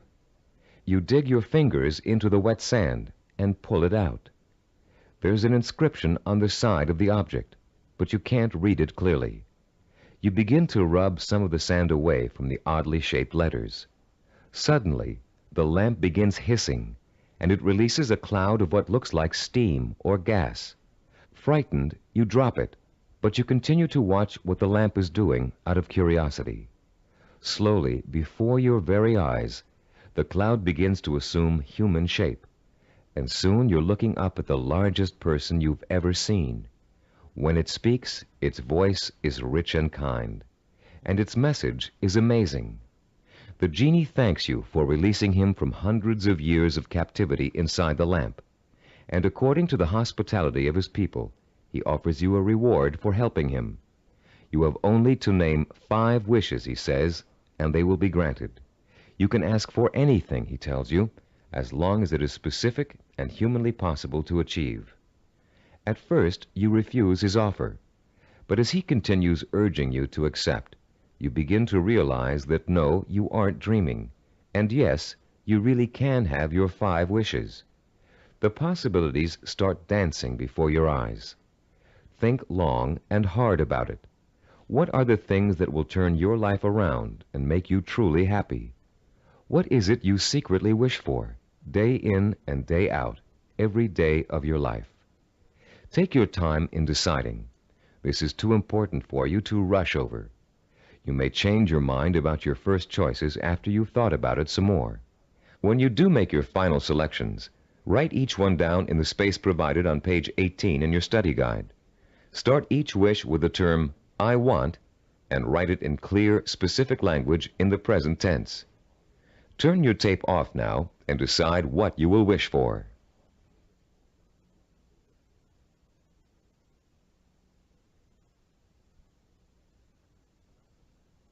Welcome back. You now have in front of you a list of 5 wishes that your mind and heart told you are the most important things in life to you. Now, with a little imagination, you're going to create a scenario in which each of these wishes is fulfilled. This second step of our 4-part process is called wishful imagining. Close your eyes again and picture, in as much detail as possible, that your first wish has come true. If you wished for a great deal of money, imagine how your life has changed now that you've gotten it. Imagine the kind of house you're living in, the kind of car you're driving, the kind of clothes you're wearing, and what you're eating for breakfast and dinner. Maybe you've got a private plane or a swimming pool, a new career, new friends, or the same friends you have now, but with a new attitude toward you. Try to imagine that you're having dinner or drinks with your best friend, and you're explaining to that friend how your new life feels. This is a friend you trust completely, so you can say anything, positive or negative. Really imagine you're there, in the restaurant or bar, being served food or drinks, with people talking around you and soft music in the background. Imagine what you look like. Are you younger, thinner, better dressed? Is your friend looking envious? Picture every single detail, down to the season, the location, the restaurant, the plates and glasses on the table. Repeat this process for every one of the 5 wishes you wrote down. And as you imagine each one coming true, pay attention to your emotional response. Are some wishes easier to imagine than others? Did 1 or 2 really make your pulse quicken with excitement? Are there any that felt particularly comfortable, as if you could just walk right into the scenario and feel at home? Which one seemed to draw you in like a magnet? There will be one wish that unmistakably evokes the greatest emotional response in you. That wish will be your final choice, and you'll be ready to proceed to the 3rd step in defining your purpose, the step we call creative biography. When truly accomplished people pass away, they've generally left behind a legacy of achievement in art, finance, politics, or the social sciences. Biographers and historians then catalog those achievements so others can read about them for inspiration. For example, here's the entry on a man named Thomas Arnold from the Britannica Junior Encyclopedia. The text of this biography also appears in your study guide on page 18. The biography reads as follows: Thomas Arnold, 1795 to 1842. Some people are loved without being respected, and others respected without being loved. Arnold of Rugby was loved by many, respected and admired by everyone who knew him. Born at Cowes, Isle of Wight, this great headmaster and scholar was educated at Winchester and at Oxford in England, where he distinguished himself in classics and history. He left Oxford in 1819, and after 9 years of study and writing was elected headmaster of Rugby School. His powerful personality set its mark on the school from the first, and made it great in a new sense. He was very religious, and he inspired his boys with new and more serious ideals of scholarship and life. He found time, too, during the 14 years of his headmastership, to publish sermons, an edition of the Greek historian Thucydides, and a history of Rome. In 1841, he was appointed professor of modern history at Oxford, but died the following year. He was buried in Rugby Chapel, and his son Matthew wrote a beautiful elegy about him on that occasion. Arnold was too forthright to be tactful in his dealings with boys or indeed with grown-ups, but he always won their respect, and often their love, by his high-minded attitude toward life and its responsibilities. This entry can only summarize the lifelong accomplishments of a beloved teacher and respected scholar. But listening to it, you can get a good idea of the purpose which must have guided Thomas Arnold. Here was a man who valued learning, scholarship, teaching, and personal integrity above all else. What do you value above all else? What would you like to be remembered for? Relax and close your eyes again. Now imagine that you hold in your hands an encyclopedia published in the year 2100. It's a heavy book with a solid feel to it. You can smell the leather binding and feel the crisp new paper as you open it. Find the section that begins with the first letter of your last name. Then turn the pages slowly as you search for the entry that gives you the details of your life. There it is, suddenly, clear as a bell. Your heart beats just a little bit faster as you see your name in bold-faced type. Now you're burning with curiosity. Did they include the most important things about you? Are your most cherished accomplishments in there? Did they understand the purpose behind the things you did? You begin to read the entry to find out. Yes, it's all there. Your birth date and hometown, the schools you went to, where you lived. And then the words that describe your highest achievements, your contributions to society. Savor the words as you read them. Let them form a clear picture in your mind of the kind of person you were and what your purpose in life was. When you've finished reading your own biography, turn off the tape and write down what you just read in the space provided on page 19 of your study guide. Don't leave out a single detail. Make sure you paint a vivid picture of the self-disciplined achiever who worked so long and hard in pursuit of a single purpose that he or she ended up deserving an entry in such a distinguished publication. When you've finished writing your own biography, please turn the tape player back on.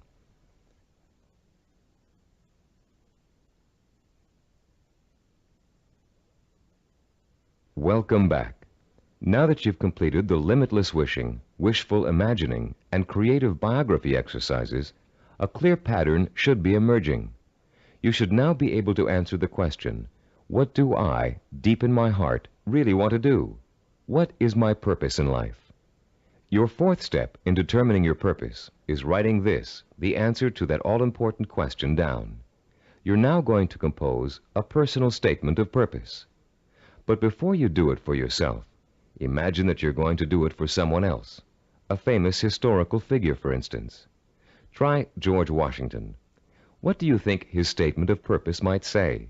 After all, he accomplished a great deal, not the least of which was becoming the first president of the United States. But George Washington never actually intended to become the first president. He was elected because of the kind of purpose he really had.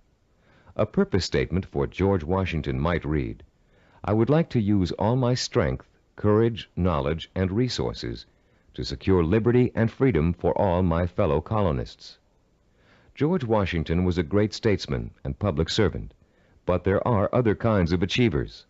Amelia Earhart, for example. Even in childhood, she had a definite purpose in mind. It was not to be a famous woman aviator. That came later, as a natural outcome of what she really wanted to do. Amelia Earhart's purpose statement, composed when she was still a child, said, When I grow up, I'm going to have adventures and show the world that women can be as heroic as well as men. A purpose statement can be as general as you want it to be. It can speak of heroism, freedom, social changes, adventure. It's meant to act as a focusing tool, not an actual blueprint for achieving it. You'll learn how to do that later in this program. Turn to page 20 in your study guide and compose your personal statement of purpose. Turn off the tape now while you do it.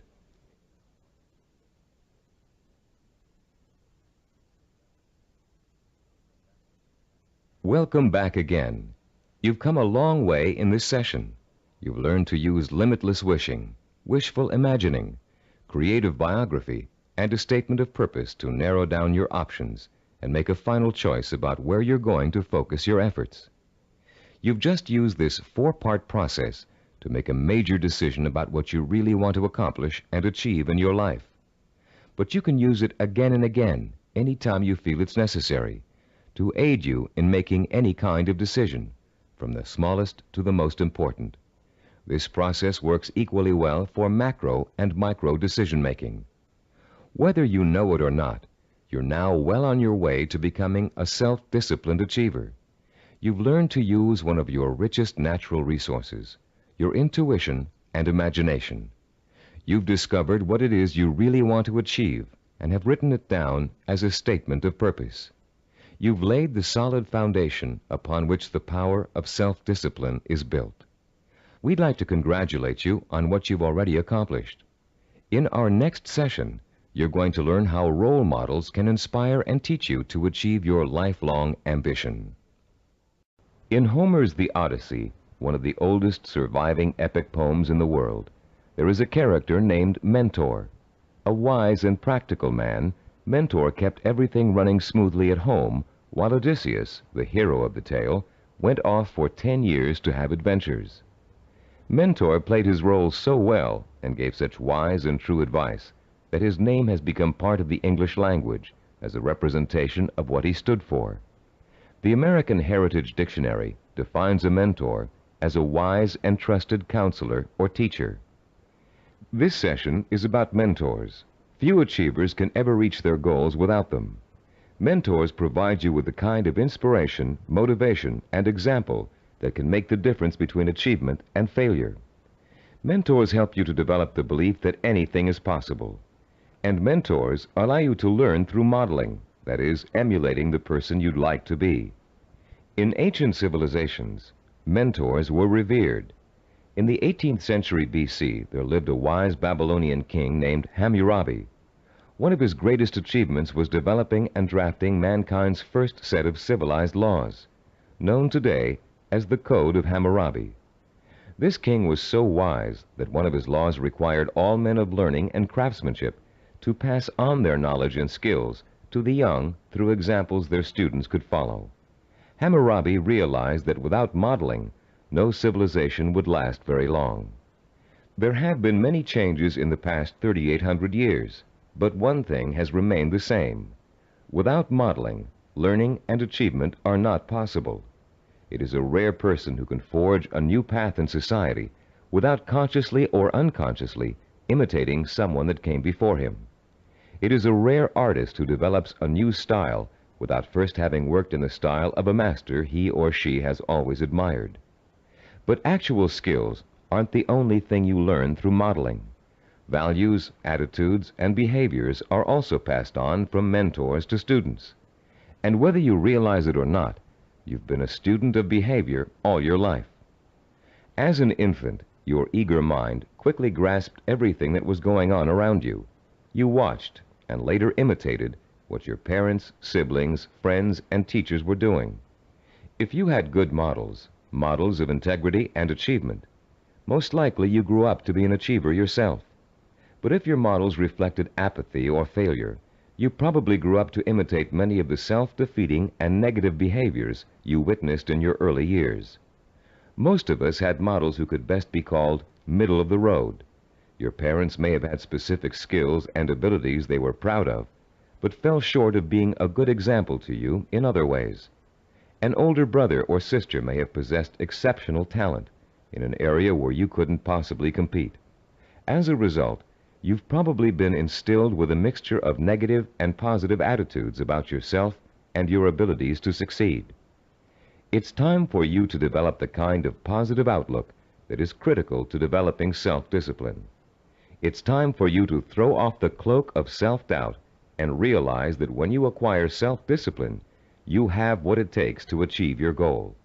It's time for you to use that self-discipline to develop the knowledge and skills you need to achieve. And in order to do all those things, it's time for you to find mentors who have already accomplished what you want to achieve. You're no longer a helpless infant who can't pick and choose good models to learn from. As an adult, you have the intelligence and power to go out and find the kind of mentors who will inspire and teach you with examples of their own persistence and positive attitudes and behaviors. By the time we finish this session, you'll know how to find your own personal mentors and use them to their fullest ability. And you'll be able to overcome the negative attitudes and lack of self-discipline that have been holding you back up until now. You'll learn how to identify your own personal role models using historical figures and the people surrounding you today. You'll find out how to actually learn new attitudes and behaviors from them. You'll learn how to use them to create a blueprint for your own actions, starting right now. And more importantly, you'll learn how to draw inspiration from them, the kind of inspiration that empowers your purpose, what you want to achieve, with a sense of possibility. If others have achieved it, then it's possible for me too. How do you go about finding mentors?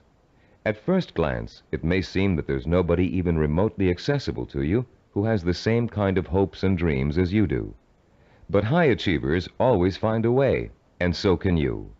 In our research, we discovered that achievers draw their inspiration from role models in two ways: indirectly, from reading and watching films, and directly, through day-to-day observation and contact. Let's first discuss how self-disciplined achievers indirectly find their mentors. Indirectly, they learn through media portrayals, mostly through the reading of biography and autobiography, reading profiles of achievers in magazines and other periodicals, and watching inspirational films and television programs. You may not be able to meet and talk to George Washington, Charles Lindbergh, Margaret Mead, or Agatha Christie, but each one of them has left behind a legacy of accomplishments that have been covered extensively in print and film. Stop now and think of all the people you've read about, heard about, or seen portrayed in films. Whom did you admire most? Whose story elicited a throb of recognition from you, a feeling that if you could be in anyone's shoes, that was the person you'd like to be? It could even be a fictional character, a great detective or explorer created by an imaginative writer. But there had to be, and still has to be, someone you've always greatly admired and wished you could be like. After he made the film Rocky, Sylvester Stallone talked in an interview about the power of mentors and how his movie worked to inspire millions of people around the world. "I think there's a definite formula in reaching audiences," he said. "Provide them with heroes and heroines who have to pull themselves up from the depths of despair. And as they struggle and claw and finally attain their goal, the audience says, 'That's the kind of person I want to be.'" Stallone's character Rocky is the embodiment of a man obsessed with and driven by a vision rich in emotion and purpose, a self-directed achiever who overcame the odds through hard work, effort, persistence, and perseverance. Browse through the New York Times nonfiction bestsellers list this Sunday in your local paper. You'll find that half the books listed are biographies or autobiographies, testaments to people of enormous self-discipline and high achievement. Examples of the power of self-discipline are all around you. You only have to visit your library, your local newsstand, the closest movie theaters, or your local video store for inspiration. Your first step in finding a self-disciplined mentor is to search out books, magazine articles, and movies in which the main characters, fictional or real, have achieved something similar to what you want to achieve. And after studying these people, you can begin to answer the questions. What is it I must do to achieve my goal? What skills do I need to learn? How must I behave? What actions do I need to take? Your mentors will provide you with the answers. The self-disciplined have 3 direct methods of finding role models to learn from and emulate. The first is through personal acquaintances. They may have a friend whose business or personal successes have inspired them to take similar routes to the top. Or perhaps there's a family member who has achieved widespread recognition for outstanding contributions to the community. Because these mentors are close at hand, they can be watched from a front row seat. You can observe their attitudes, behaviors, and thinking patterns. You can notice how they solve problems. You can pay attention to how they behave when confronted with setbacks or victories. You can watch these mentors grapple with the issues of everyday life and the larger issue of achievement in a chosen area. But sometimes there just aren't any people who are that close to you who fit the bill of the self-disciplined achiever. You must find other methods of seeking out real-life mentors. The second way self-disciplined people directly find mentors is through what is commonly known as networking. Networking consists of building relationships with the people who can introduce and expose you to positive role models. Networking is not to be confused with social climbing. The primary motivation of the networker is to learn as much as he can from as many successful people as he possibly can. The main benefit from networking is the quality of the contacts you can establish. Contacts that will create greater opportunities and put you in the mainstream of successful, self-disciplined role models. The third source of finding models directly is apprenticeship, learning directly from a master mentor. The concept of apprenticeship may seem old-fashioned in a world of computer-assisted learning and mass public education, but most of the high achievers we studied apprenticed themselves in some fashion to a mentor who could pass on his or her skills through intentional, personalized learning. Apprenticeship is extraordinarily common in the arts, trade crafts, business, medicine, law, politics, teaching, and sports. Leaf through any encyclopedia and notice how many of the achievers profiled learned their skills under the tutelage of a master mentor.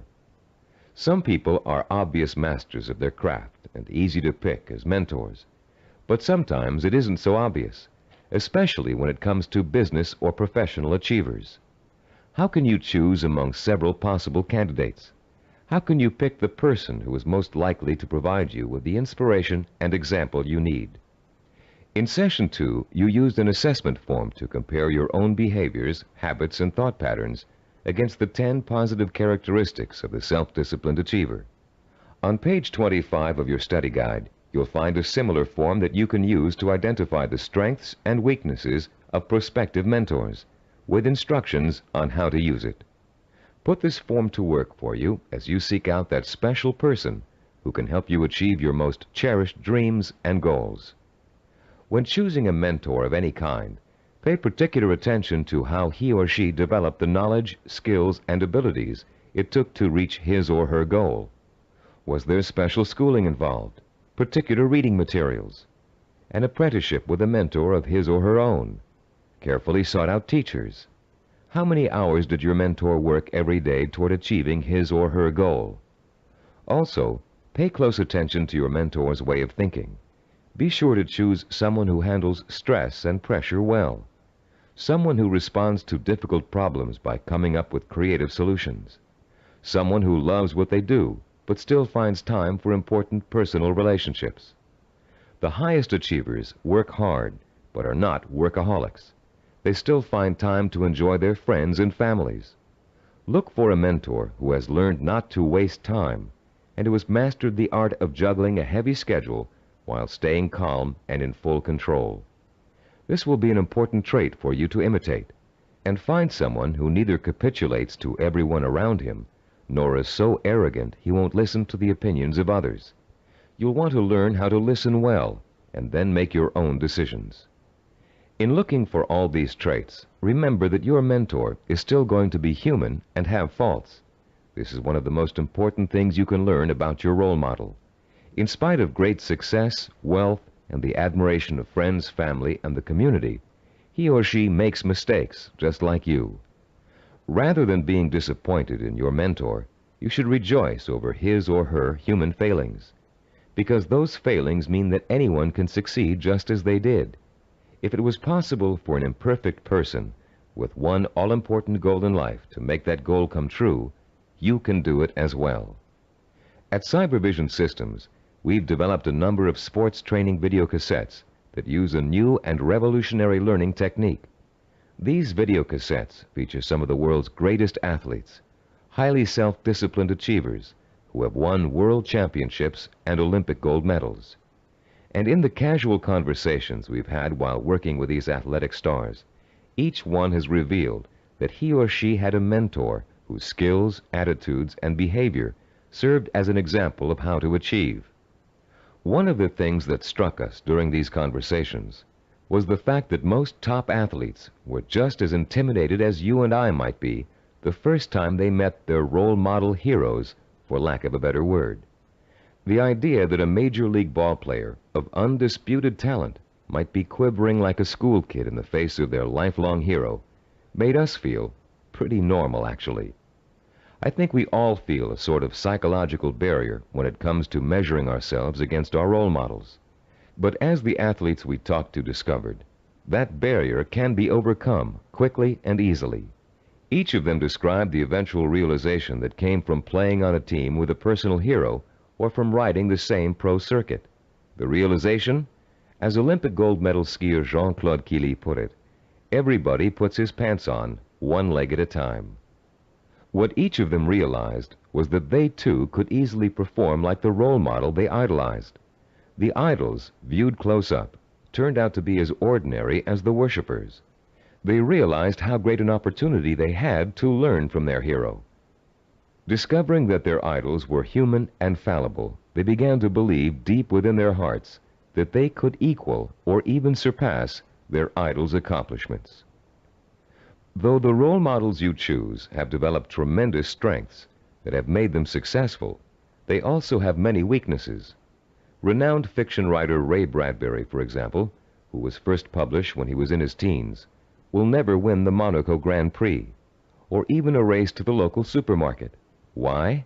Because he never learned to drive a car, a skill most of us acquired long ago without thinking about it twice.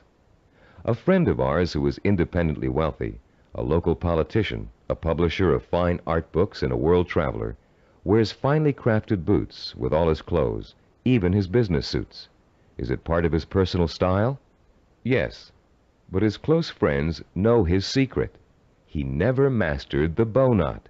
This much admired man literally cannot tie his shoes. Recognizing how human and fallible your mentor really is, demystifying your role model, plays an important role in boosting your confidence in your own ability to succeed. If a man who cannot tie his shoes can become a politician, a publisher, and a self-made millionaire, what couldn't you accomplish with the same ambition and drive that got him where he is? This is a man who never let minor shortcomings hold him back. He and 1,000 other mentors will prove to you that you don't have to be perfect to succeed. In fact, you may be amazed to find out that there are a lot of similarities between you and your mentor. People with similar goals often think alike. The only substantial difference, then, between you and your mentor is the kind of self-disciplined effort he or she has applied to achieving a goal. If you apply the same kind of effort, you can be just as successful in achieving your goal. As a matter of fact, you can try on success for size by emulating your mentor's achievements while you're working toward a similar goal. Remember childhood dress-up games, playing pirate with a tinfoil sword and your mother's scarf wrapped around your forehead. Role-playing doesn't work only for children. It can give anyone who's striving to reach a particular goal a template to follow for achieving that goal.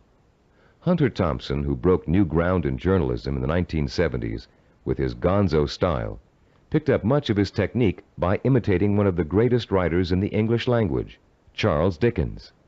Thompson literally sat down and physically copied Dickens by hand, letting his mind and his muscles get used to Dickens' rhythm and style.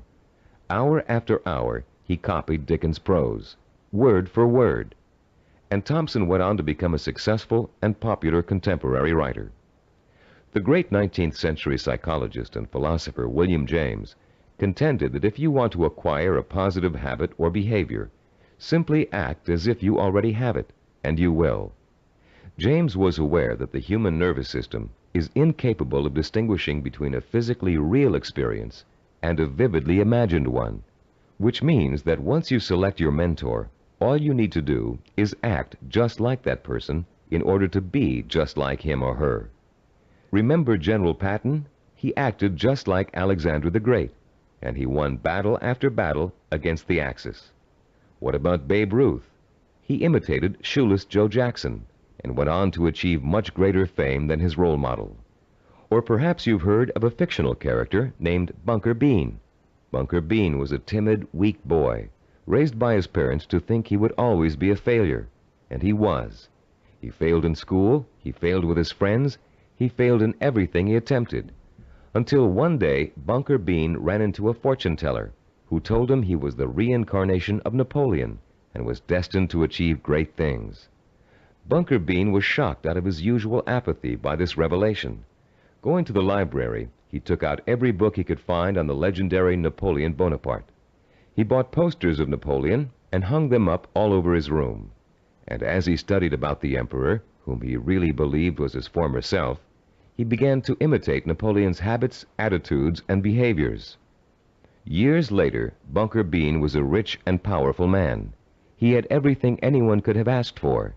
Running into the fortune teller one day, he thanked her for changing his life by telling him about his former self. And to his astonishment, she laughed and told him she had lied to him years before, just to get his money. He wasn't the reincarnation of Napoleon after all. Bunker Bean was crushed.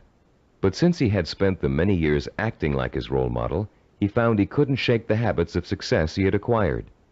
It was then that Bunker Bean realized that everyone is born with the potential to be a great achiever, if they can only believe they are. You don't need a fortune teller to set you on the road to greatness. You do need to find a mentor, study that mentor, realize his or her strengths and weaknesses, and start imitating the behavior that made your mentor the success he or she is today. If you were an actor preparing for a starring role, you'd spend months studying the script, learning your lines and rehearsing your part over and over again until you knew it inside out. Only then would you have the knowledge, skills, and confidence to make a glorious debut. If, as Shakespeare said, all the world's a stage, then finding a mentor is your way of choosing your own starring role. For a while, as you closely observe your mentor and learn the script, you'll be just an understudy. But then, one day, the stage will be yours. Acting as if has remarkable suggestive power. In a book called The Wind Walker, which was made into a powerful film, an aged blind Indian spends his days teaching the ways of warriors. Sitting late at night, reflecting on the day's lesson and the children's reactions to it, he recites a poem to the heavens, part of which goes, "And did you not see the glow of their faces when he called them men, when he called them warriors?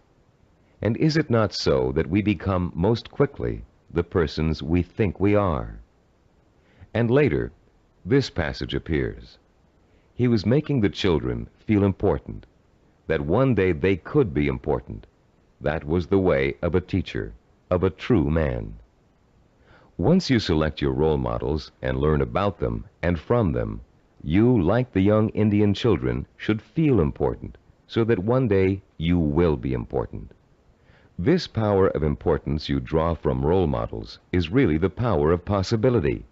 Once you learn about your role models, their strengths and weaknesses, they become real and human to you. You stop worshiping them and begin to believe that you can become like them, or even surpass them. Once you make this realization, then your purpose becomes more real, more possible, and the fires of desire, fanned by the sense of possibility, begin to burn deep within your heart. And then, and only then, can you successfully begin the process of working persistently and progressively toward your vision and purpose. We're now reaching the heart of the action section of this program. In this session, you're going to learn how to transform your purpose into sensory-rich, emotion-provoking images of achievement. But before we do, let's quickly review the kinds of actions you've taken so far to begin your journey to achievement. In Session 4, you learned how to determine your purpose, the goal that represents the true desire of your heart and mind. This purpose is so important to you that you're willing to dedicate a great deal of time and energy to achieving it. It gives you a reason for living, and a reason for becoming the kind of self-disciplined achiever who can make it happen. In Session 5, you learned how to identify models of achievement, people who have already attained goals similar to yours. You learned how to turn those models into personal mentors, people who can inspire and teach you to achieve in much the same way they did. You found out how to isolate and identify their talents and habits. You also learned to use your mentors to create a strong sense of possibility, a feeling that if they could do it, so can you. With a clearly defined purpose and a strong feeling of "it's possible for me," you have already broken through the chains of failure that shackle and bind more than 90% of mankind. Most people don't have a purpose. They don't think that they're capable of achieving anything worthwhile. Now you're ready to take another giant step on the road to achievement. In this session, you're going to learn just how to translate your purpose into an emotion-provoking vision. This vision will become so real in your imagination that it will inspire and motivate you to work towards it every minute of every day until you make it come true. What we call your vision of success is a clear, sensory-rich, highly detailed mental picture of what you want to achieve and the rewards you'll experience as a result of its achievement. When this vision of success is linked to your purpose and a strong sense of possibility, it will, like a hot branding iron, burn itself deep into every fiber of your being. Not only will you become obsessed with this vision, but you'll also develop a sense of deep belief in your ability to achieve it. Your vision allows you to make a quantum leap from the sense of possibility to the sure-fired conviction that I know I can do it. You're about to learn a simple but powerful 4-step process for transforming your purpose into a sensory-rich goal. Once you have done that, we're going to give you 5 easy-to-use guidelines that will help implant the goal deep into your mind and nervous system. It will then become a permanent part of you, and serve as the fuel that fires your emotion and incites you to purposeful action. Let's now begin to learn about the process of sensory goal setting and how you can use sensory goals to develop what we call a magnificent obsession, a burning desire to achieve your purpose. The first step you must take is to translate the statement of purpose you developed in Session 4 into what we call a sensory goal statement. As you recall, your statement of purpose was a general statement of what you would like to achieve. Your sensory goal statement is going to be much more specific. There are three main elements to the statement you are now going to write. First, it must be result-oriented. It must focus primarily on what you want to get out of your achievement. Second, your sensory goal statement must be time-specific. You must determine a point in time when your goal will be achieved. And third, it must be measurable. You must specify a criterion that lets you know when your accomplishment is complete. If you want to become a doctor, for example, your criterion might be finishing your internship and setting up your own practice. If you want to start your own business, your criterion of success might be the day you move into your own offices or hire your first employee. Having a measurable goal gives you the motivation to work towards a specific end. It also lets you measure your progress along the way and take corrective action if you're moving off target. This sense of having a concrete reality to work for, combined with an actual time frame and a result to look forward to, fuels your drive and compels you to work persistently and systematically toward the ultimate success of your endeavors.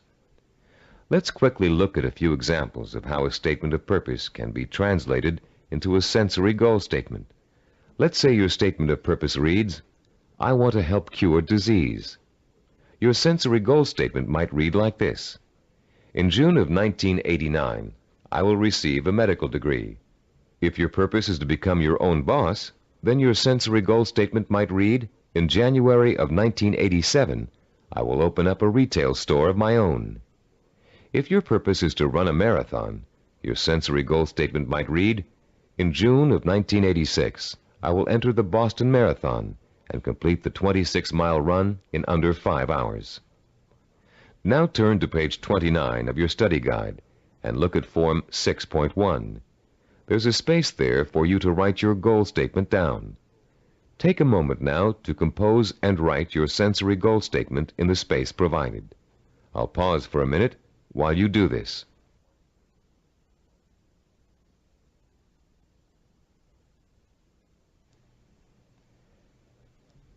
After writing your sensory goal statement, your next step in the sensory goal setting process is turning that statement into what we call a vision of achievement.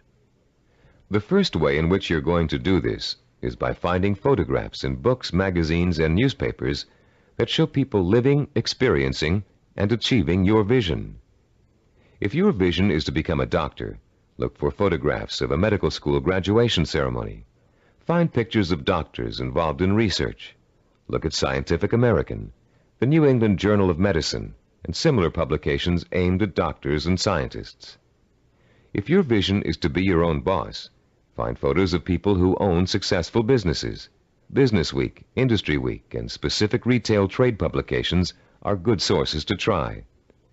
If your vision is to run the Boston Marathon, make photocopies of newspaper stories about marathon winners that you can find in the library, and check Runner's World and similar publications aimed at serious runners. The purpose of this exercise is to give you some concrete images to inspire your own personal images of achievement. You'll learn how to create those personal images in a few moments. Creating a vision achievement scrapbook of pictures that personally speak to you about your own desire for achievement can have a powerful effect on your motivation and drive. Devote some time today or this evening to locating these pictures, and in the future, continually be on the lookout for more. The third step in the process of developing a sensory goal requires that you make a listing of all the advantages and rewards you will experience as the result of achieving your goal. For a few minutes, close your eyes and imagine that you have already successfully realized your ambition. How is your life different because of it? What recognition have you achieved? Has it made a difference with your family and friends? Has it made an impact on other areas of your life? Are you getting up at the same time in the morning, driving the same car to work? Are you going out more in the evenings, wearing different clothes? Turn to page 31 in your study guide, and in the space provided on Form 6.3, write down every single reward you can imagine resulting from the achievement of your goal. Don't just write down the general rewards, get as specific as possible. For instance, running the Boston Marathon may greatly boost your self-confidence and increase the respect you get from family and friends. But training for it will also get you into superb physical shape, meaning you'll have more energy, more stamina, more drive. You'll look better, feel better, sleep better, and do a better job at work. Use the photographs from your scrapbook to help you identify all the rewards you can think of that are associated with your goal. And when you're finished writing them down, you'll be ready to translate them into a vision that will stimulate your emotions, provoke your desire, and incite you to positive action. Close your eyes for a few moments and imagine that you have just achieved your goal. Where are you? What do you see around you? Are you indoors, outdoors, in your own home, at the office? Who are you with? Notice every tiny detail of your surroundings, including the texture of wallpaper, the color of the sky, the faces of the people you're with, the clothes they're wearing. Pretend you're going to have to draw a picture of this scene in a moment, so you really need to focus in on every little item so as not to forget it. Now, holding that visual image before you, switch your focus to sounds. What are you hearing? Are people talking to you? Are they congratulating you?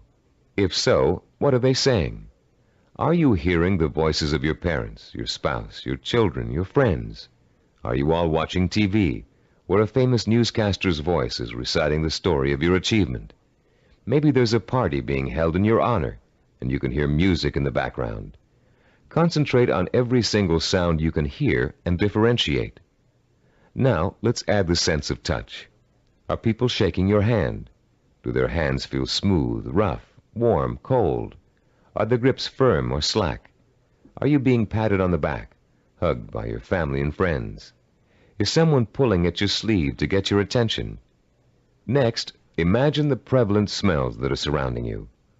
If you're in the middle of a celebration, can you smell the food on the buffet table? Is the fragrance of champagne wafting up from the glass you're holding? Can you smell people's perfume or cologne? Now concentrate on taste. Are you sipping that champagne you were holding a moment ago, eating hors d'oeuvres? Or is the taste of success so sweet that you don't need or want any food? Finally, what are you feeling emotionally? Pride? Satisfaction? Maybe you're feeling relief that the hardest work is behind you. Maybe you're feeling the power of your new position. Perhaps you're feeling the exhilaration that comes with knowing that having achieved what you did, you can now achieve anything. You might even be feeling humble, having come face to face with weaknesses you never knew you had during the long, hard effort to reach success. After you have awakened all of your senses to the sight, smell, taste, touch, sound, and feeling of success, turn to page 32 in your study guide and complete Form 6.4, entitled The Sensory Vision Worksheet.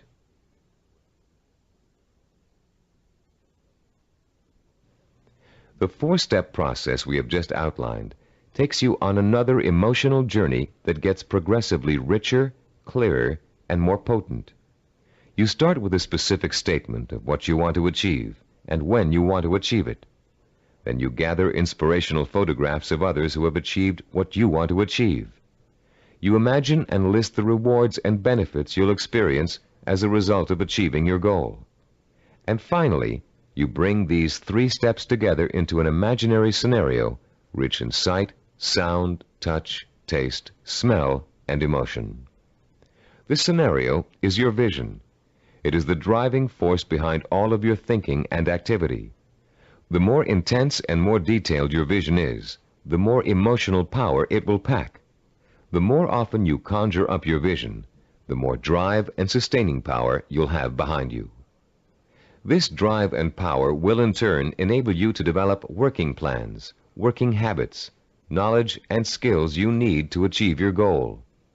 and it will help you to persist and persevere until it is accomplished. Now that you've imagined reaching your goal in all of its sensory detail, you're going to have the opportunity to record it on tape. Don't leave out a single sensory detail. The richer your description, the more powerfully it will affect your ability to keep striving to reach your goal, day after day, week after week, month after month. Use as much enthusiasm as you can during your description. You should be enjoying yourself. After all, it's your vision of success you're describing. After you've finished recording, play back your description and listen to it carefully. Did you falter in places? Were there things you couldn't describe fully? Did it sound as if you didn't quite believe what you were saying? If the first version of your story doesn't satisfy you, erase it and create another one. Do this over and over until you have a version that completely satisfies you. It should be highly detailed and utterly convincing. And if, along your path to achievement, you find your goal changing shape or form, just record a new version that better fits your new goal. You're now going to learn to use this recording as part of a 5-step daily plan for internalizing your vision and making it so much a part of you that it will drive you to plan, to work, to achieve, to persist. Your first step will begin early in the morning, soon after you wake up. The first thing you're going to do before going about your daily business is to review your statement of purpose, your sensory goal statement, your photographs of achievement, and your list of rewards for achieving your goal. This is not just to remind you of why you're striving for success. It's to remind you of exactly why you need to succeed. Your statement of purpose, your list of rewards, your photographs, all speak of your deep need for achievement and the ways in which it will satisfy you and enrich your life. This is what you need to awaken in yourself anew every single morning. After you've reviewed those materials, your second step is to listen to your recording of your sensory goal description. The sound of your own voice, filled with enthusiasm, describing the joy and pride you feel in achieving your goal, will light a fire inside you that will give you the energy and stamina to persist in your efforts to reach success every single day. And during the day, as part of step 3, you must take a few moments out from whatever you're doing, close your eyes, and imagine your sensory goal in all its richness and brilliance. Recall the touch, taste, smell, sight, and feel of success. Relive your emotional reactions to it. Keep the obsession to achieve burning in you all the time by remembering this vision as often during the day as possible. For step 4, at night you must mentally review all the events that occurred during the day. Did you have new experiences that could help you fuel your vision and make it richer and clearer? Make another recording that reflects your new thoughts and feelings. Step 5 consists of listening once more to your sensory goal description before going to bed. And as you're falling asleep, play your sensory-rich scenario of achievement over and over again in your head. This 5-step plan will refuel and reinforce your motivation for achievement, and it will help to give you daily feedback on how well you're progressing toward your goal. But remember, there will be setbacks and mistakes along the way, and there will be readjustments in your thinking and planning about what you want to achieve and how you want to achieve it. You'll find yourself adjusting your course just as you adjust your steering wheel while driving on a winding road. This is to be expected because there is no effortless path to achievement. For this reason, we suggest you record your vision over again at least every 2 weeks. That way, it can keep pace with your daily experiences and changes in outlook. You've come a long way in this session. You've turned a general statement of purpose into a specific statement of what goal you want to achieve. You've put an achievement date on that goal. You've gathered pictures of it. And you've learned to turn it into a living, breathing vision of success that evokes the kind of strong emotions you need to sustain a long, hard effort of achievement. Now is the time to record your vision. Take your time and do it as many times as necessary until you are satisfied with the results. Remember, you're going to be listening to it twice a day, so it needs to be rich and rewarding. You may find you need several tries before you successfully record a vision that satisfies you in its richness of detail and intensity of emotion. Do as many versions as you need until you get the one that sounds just right. If your goal changes, record a new version. If you've reached your goal and want to pursue another, create a new vision and record it. Remember, include all the details and be as enthusiastic as possible. Now, begin your own narration of what it would look, taste, touch, smell, sound, and feel like to achieve your goal. What you can do, or dream you can do, begin it. Boldness has genius, power, and magic in it. These immortal words, written by the great German philosopher and dramatist Johann Wolfgang von Goethe, perfectly set the stage for what you're going to learn in this session. Here, we're going to help you turn the vision of what you want to achieve into an action plan. In Goethe's words, to boldly begin your dream. You already have the vision. You believe in it and in your potential to achieve it. Now we're going to work on a practical, step-by-step process through which your vision can be brought to life. For, as former United States President Theodore Roosevelt said, dreams are a dime a dozen. Everybody's got dreams. It's their execution that counts. Planning is the logical mapping out of where you want to go and how you want to get there. Seneca, the Roman philosopher, captured the importance of planning when he said, "When a man does not know what harbor he is heading for, no wind is the right one." Planning helps you focus your direction and organize both your time and resources. Every moment spent in planning saves 3 or 4 in execution. In this session, you're going to learn a simple yet powerfully effective system of planning, of organizing any goal you want to achieve into logical, easy-to-visualize steps. This system is applicable to any type of task or project, from building a deck to getting a medical degree.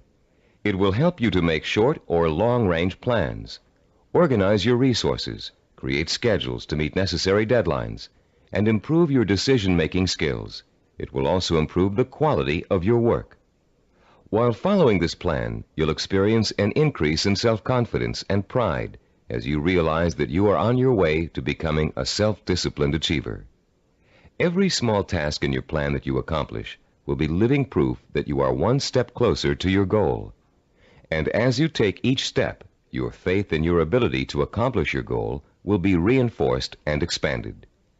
In approaching the creation of a plan, it is important to keep the following basic facts in mind.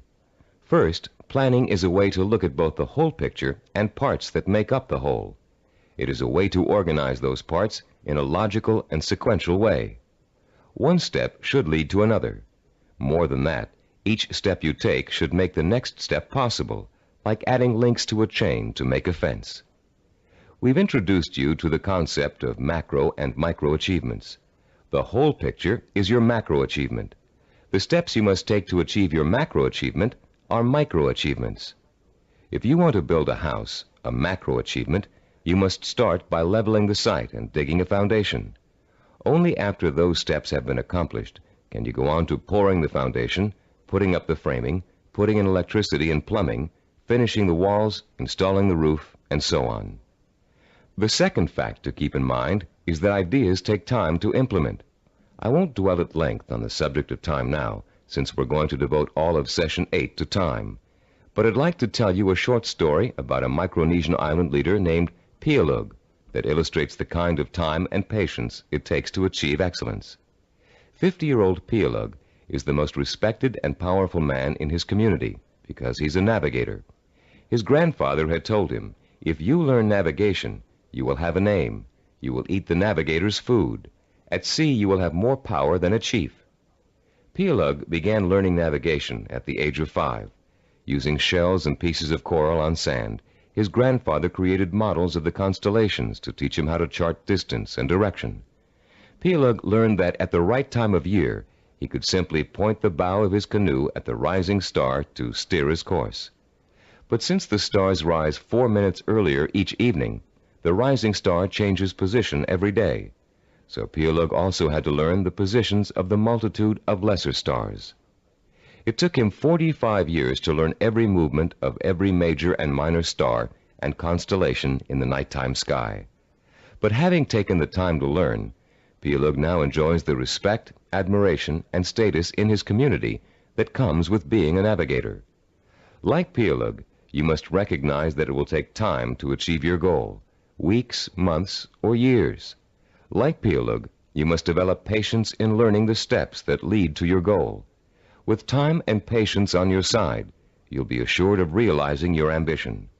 And like Pielug, you'll achieve the respect that comes with final accomplishment. A third fact to remember in creating a plan of action is that ideas take concentrated work to come to fruition.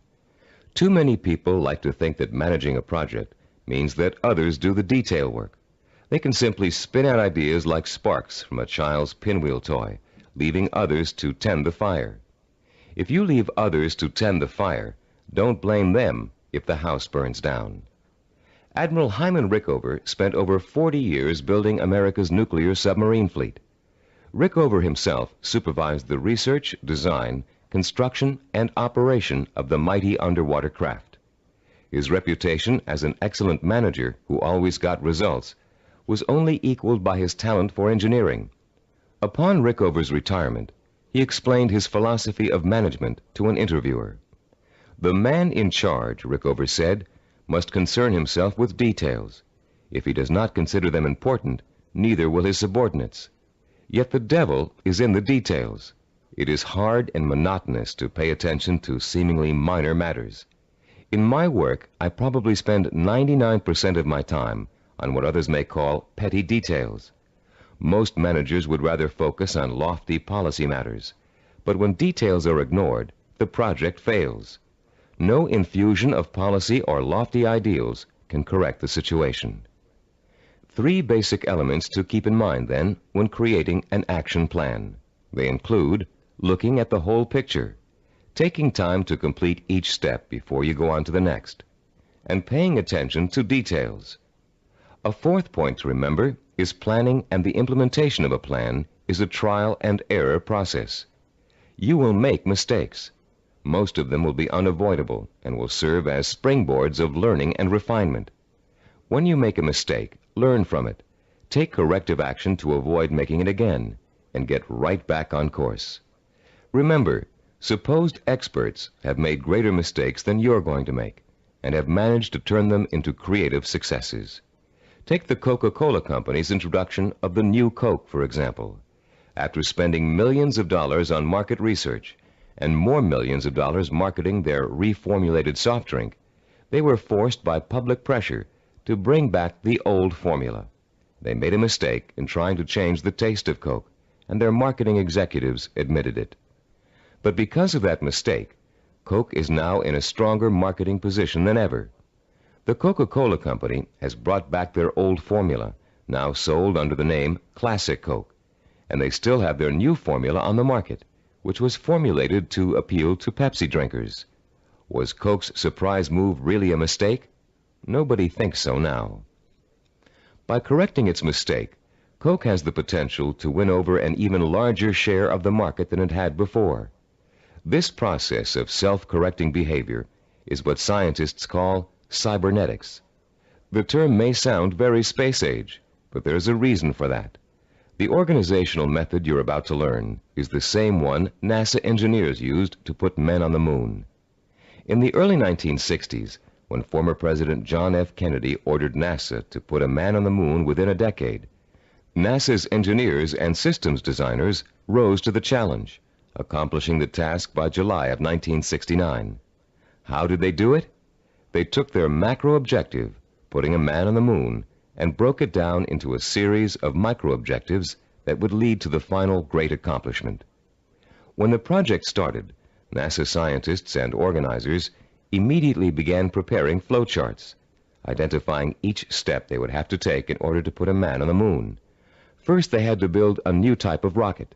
Then, that rocket had to successfully orbit the Earth for longer and longer periods of time. They had to design spacesuits that would be able to protect the astronauts from the moon's atmosphere. Each step got them closer and closer to achieving their objective, until that historic day when they got the job done. You can duplicate the same process of planning simply and easily. You can apply it to any job you might be called upon to handle. We call the system of planning you're going to learn in this session visual network planning. Visual because it helps you to look at, identify, and visualize each of the steps necessary to complete an objective. Network because each of the steps are connected together to show how they lead to your goal. The instructions and examples that follow will show you how you can quickly and easily put the visual network planning system into immediate operation. There will be 7 steps involved. First, you'll write your objective. Second, you'll break it down into major steps we call activities. Third, you'll organize the activities in logical order. Fourth, you'll design a visual network. Fifth, you'll estimate how long each activity will take to complete. Sixth, you'll determine what we call critical path and float. And seventh and last, you'll assign actual calendar dates to each activity. Don't worry about remembering all of these steps now. We'll go over them one by one with examples to help you understand them.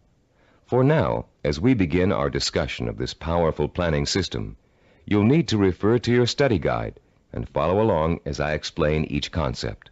I'll pause here for a few moments while you locate the page. First, let's discuss the 4 basic elements of visual network planning. Look at diagram 7.1 on page 36. The first element is what we call an activity box. An activity is a step or task that must be completed in order to achieve a goal. The name of the activity is listed in a box. One activity is linked to another activity by a line with an arrow. This linking of activities is the second element of a visual network plan. The third element is the activity's reference number. Each activity is assigned a number for the purpose of identification. The number is circled and located in the upper left-hand corner of the activity box. Any number can be assigned to an activity box, and the numbers you do assign don't necessarily have to follow in numerical order. Activity number 23 can follow activity number 15. The fourth basic element of a visual network plan is what we call duration. Each activity takes a certain amount of time to complete. That amount of time is called its duration. Duration is listed at the bottom right-hand corner of the activity box. It can be represented in minutes, hours, days, weeks, months, or years.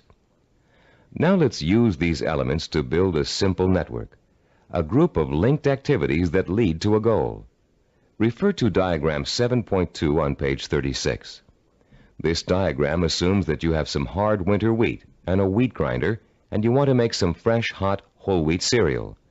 How would you develop a simple visual network plan to illustrate all of the steps you must take to end up with a bowl of piping hot cereal?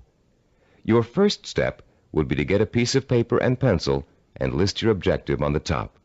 In this case, it would read something like, cook whole wheat cereal from scratch. Your second step would then be to break your objective down into its major steps or activities. In this case, there are 2 major activities involved. The first is grinding the wheat. The second is cooking the wheat. Third, you would then put the activities into their logical order. In our example, the wheat must be ground before it can be cooked. And fourth, you would construct a visual network plan in which the 2 steps are placed in activity boxes with reference numbers, durations, and linked arrows. We have already developed the visual network plan for this objective in diagram 7.2. As you can see, activity number 2 is grinding the wheat. Activity number 4 is cooking the wheat. When activity number 2 has been completed, having taken 2 minutes, activity number 4 is ready to begin. Activity number 4 takes 7 minutes. Reaching your goal of making a bowl of fresh, hot, whole wheat cereal takes a total of 9 minutes. This simple visual network plan shows you how many activities you need to complete before your goal can be accomplished. In this case, 2. And how long each activity will take. In this case, 2 minutes and 7 minutes. The example is very elementary. If you look at diagram 7.3 on page 37, you'll see a slightly more complex visual network plan. In this case, our goal has two activities that are dependent upon the completion of one activity. Here our goal is to get both a car and a motorcycle out of a garage. Neither can be accomplished without opening up the garage door. Notice also that Activity 5, labeled Getting the Car Out of the Garage, is independent of Activity 7, labeled Getting the Motorcycle Out of the Garage. Both activities 5 and 7 can be accomplished at the same time, providing you have someone to drive each vehicle and providing the door is opened first. In this example, note that 5 of the 7 steps of visual network planning have been completed. 1, the objective has been written. 2, the major steps of the project have been identified. 3, the steps have been put into a logical order. 4, they have been organized into a visual network. 5, each activity has been assigned a time estimate for completion. Now let's examine Step 6, the concepts of critical path and float. To help you follow along in our explanation, turn to page 38 of your study guide and look at diagram 7.4, titled Critical Path and Float. As you can see, we have expanded our visual network plan for cooking cereal to one for cooking and eating cereal. The new objective is to prepare and eat freshly ground whole wheat cereal in 15 minutes. Look at the visual network plan. You now have 3 separate paths that come out of Activity 3, grinding wheat. Going from the top down, the first path is made up of Activities 3, 5, and 11. The middle path is composed of Activities 3, 9, and 11. The bottom path includes Activities 3, 7, and 11. Look at the 3 paths individually and total up the amount of time each will take. The middle path will take a total of 14 minutes to complete. The top path takes only 8 minutes. The bottom path takes 9 minutes. Look at your objective again. Your goal is to cook and eat the cereal within 15 minutes. If you are to complete your objective on time, the activities on the longest path must all be completed on schedule. The longest path on a visual network plan is known as the critical path. The activities on the critical path are called critical activities and are vital to the success of the project. The non-critical activities, those not on the critical path, can be delayed without affecting the result. These activities have what is called float. Float is the amount of time an activity can be delayed without affecting the completion of the project. In diagram 7.1, grinding the wheat, cooking the wheat, and eating the cereal take the longest amount of time and are thus on the critical path. Getting the bowls and milk can be delayed without affecting the schedule. Therefore, they both have float. Diagram 7.5 on page 39 is the visual network plan we use here at Cybervision Systems to develop our programs. Study the plan and try to determine the critical path. Which activities take the longest amount of time to complete? As you can see, activities 11, 13, and 15 are on the critical path. Activities 17 and 19, and 21 and 23, which take a total of 10 weeks to complete, have 6 weeks of float. Because of the amount of time it takes to complete the critical path, these activities can be delayed for 6 weeks without affecting the schedule. On the other hand, if any of the activities on the critical path are delayed, the whole project will be late. Identifying the critical path of your project enables you to gain control by knowing what your priorities are. You can then concentrate your efforts on getting those priority items done, letting the others float until you have time to take care of them too. The 7th step in developing a visual network plan is to assign calendar dates to each of the activity boxes. Once you're ready to commit your project to firm starting times, you must insert completion dates for all activities along the critical path. For example, if we were to begin our audio program development on January 5th, and the first activity on the critical path, developing a program idea, has a duration of 1 week, then the activity box showing the completion of this task would have a target date of January 12th. That date, and all others on the critical path, must be met in order for the project to be completed on time. A delay in finishing a critical path activity will result in the delay of the project. But critical path dates have another function besides keeping your project moving on time. These target dates also serve as guides for the float events that lead to your goal. You can position your float activities to coincide with your critical target dates in such a way as to complete them when it's best or easiest for you to work on them.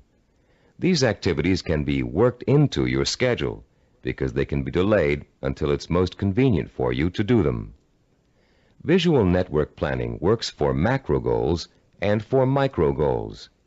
You can create one visual network plan for a macro goal, such as becoming a doctor, and create another visual network plan for getting through medical school. In diagram 7.6 on page 40 of your study guide, we've outlined a simple visual network plan for someone with a macro goal, becoming a neurologist. Each of the activities listed on this plan, which takes a total of 15 years of post-high school study, can be turned into a micro-network plan of its own. Any project that has a beginning and an end will benefit from visual network planning. Before embarking on your plan for accomplishing your macro goal, we suggest you try this organizational method out on something smaller, so you can see the results in a matter of a few hours or a few days. Apply it to a project around the house that you've been putting off for weeks, pruning your trees or repainting several rooms. This will give you a chance to get used to organizing your activities in a logical and systematic way.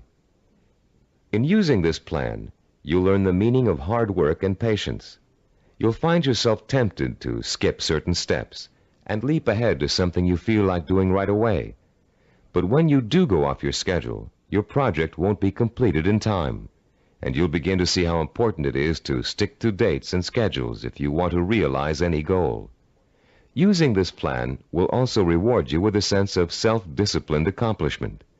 As you complete each task on your path to success, you can mark it off on your chart and be proud that you've done it. You'll also be able to look at your chart at various times during your project and see how far you've come. Before we go on to complete this planning session on cassette side 10, I'd like to say a final word about the planning system you've just learned. No one can be totally certain about the outcome of a string of planned events.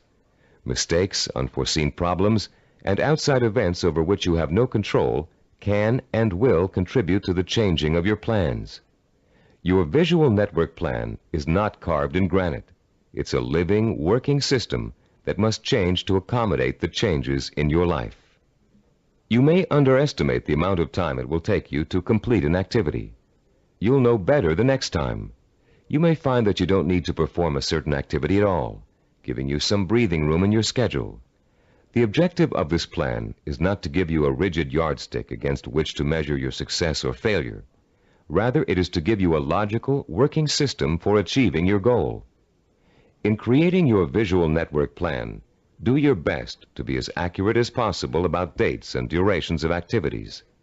But remember that things may go wrong, and you may have to change those dates. This is not an excuse to quit. It is a good reason to keep sticking to your plan, for without it, you have little chance of achieving your goal at all.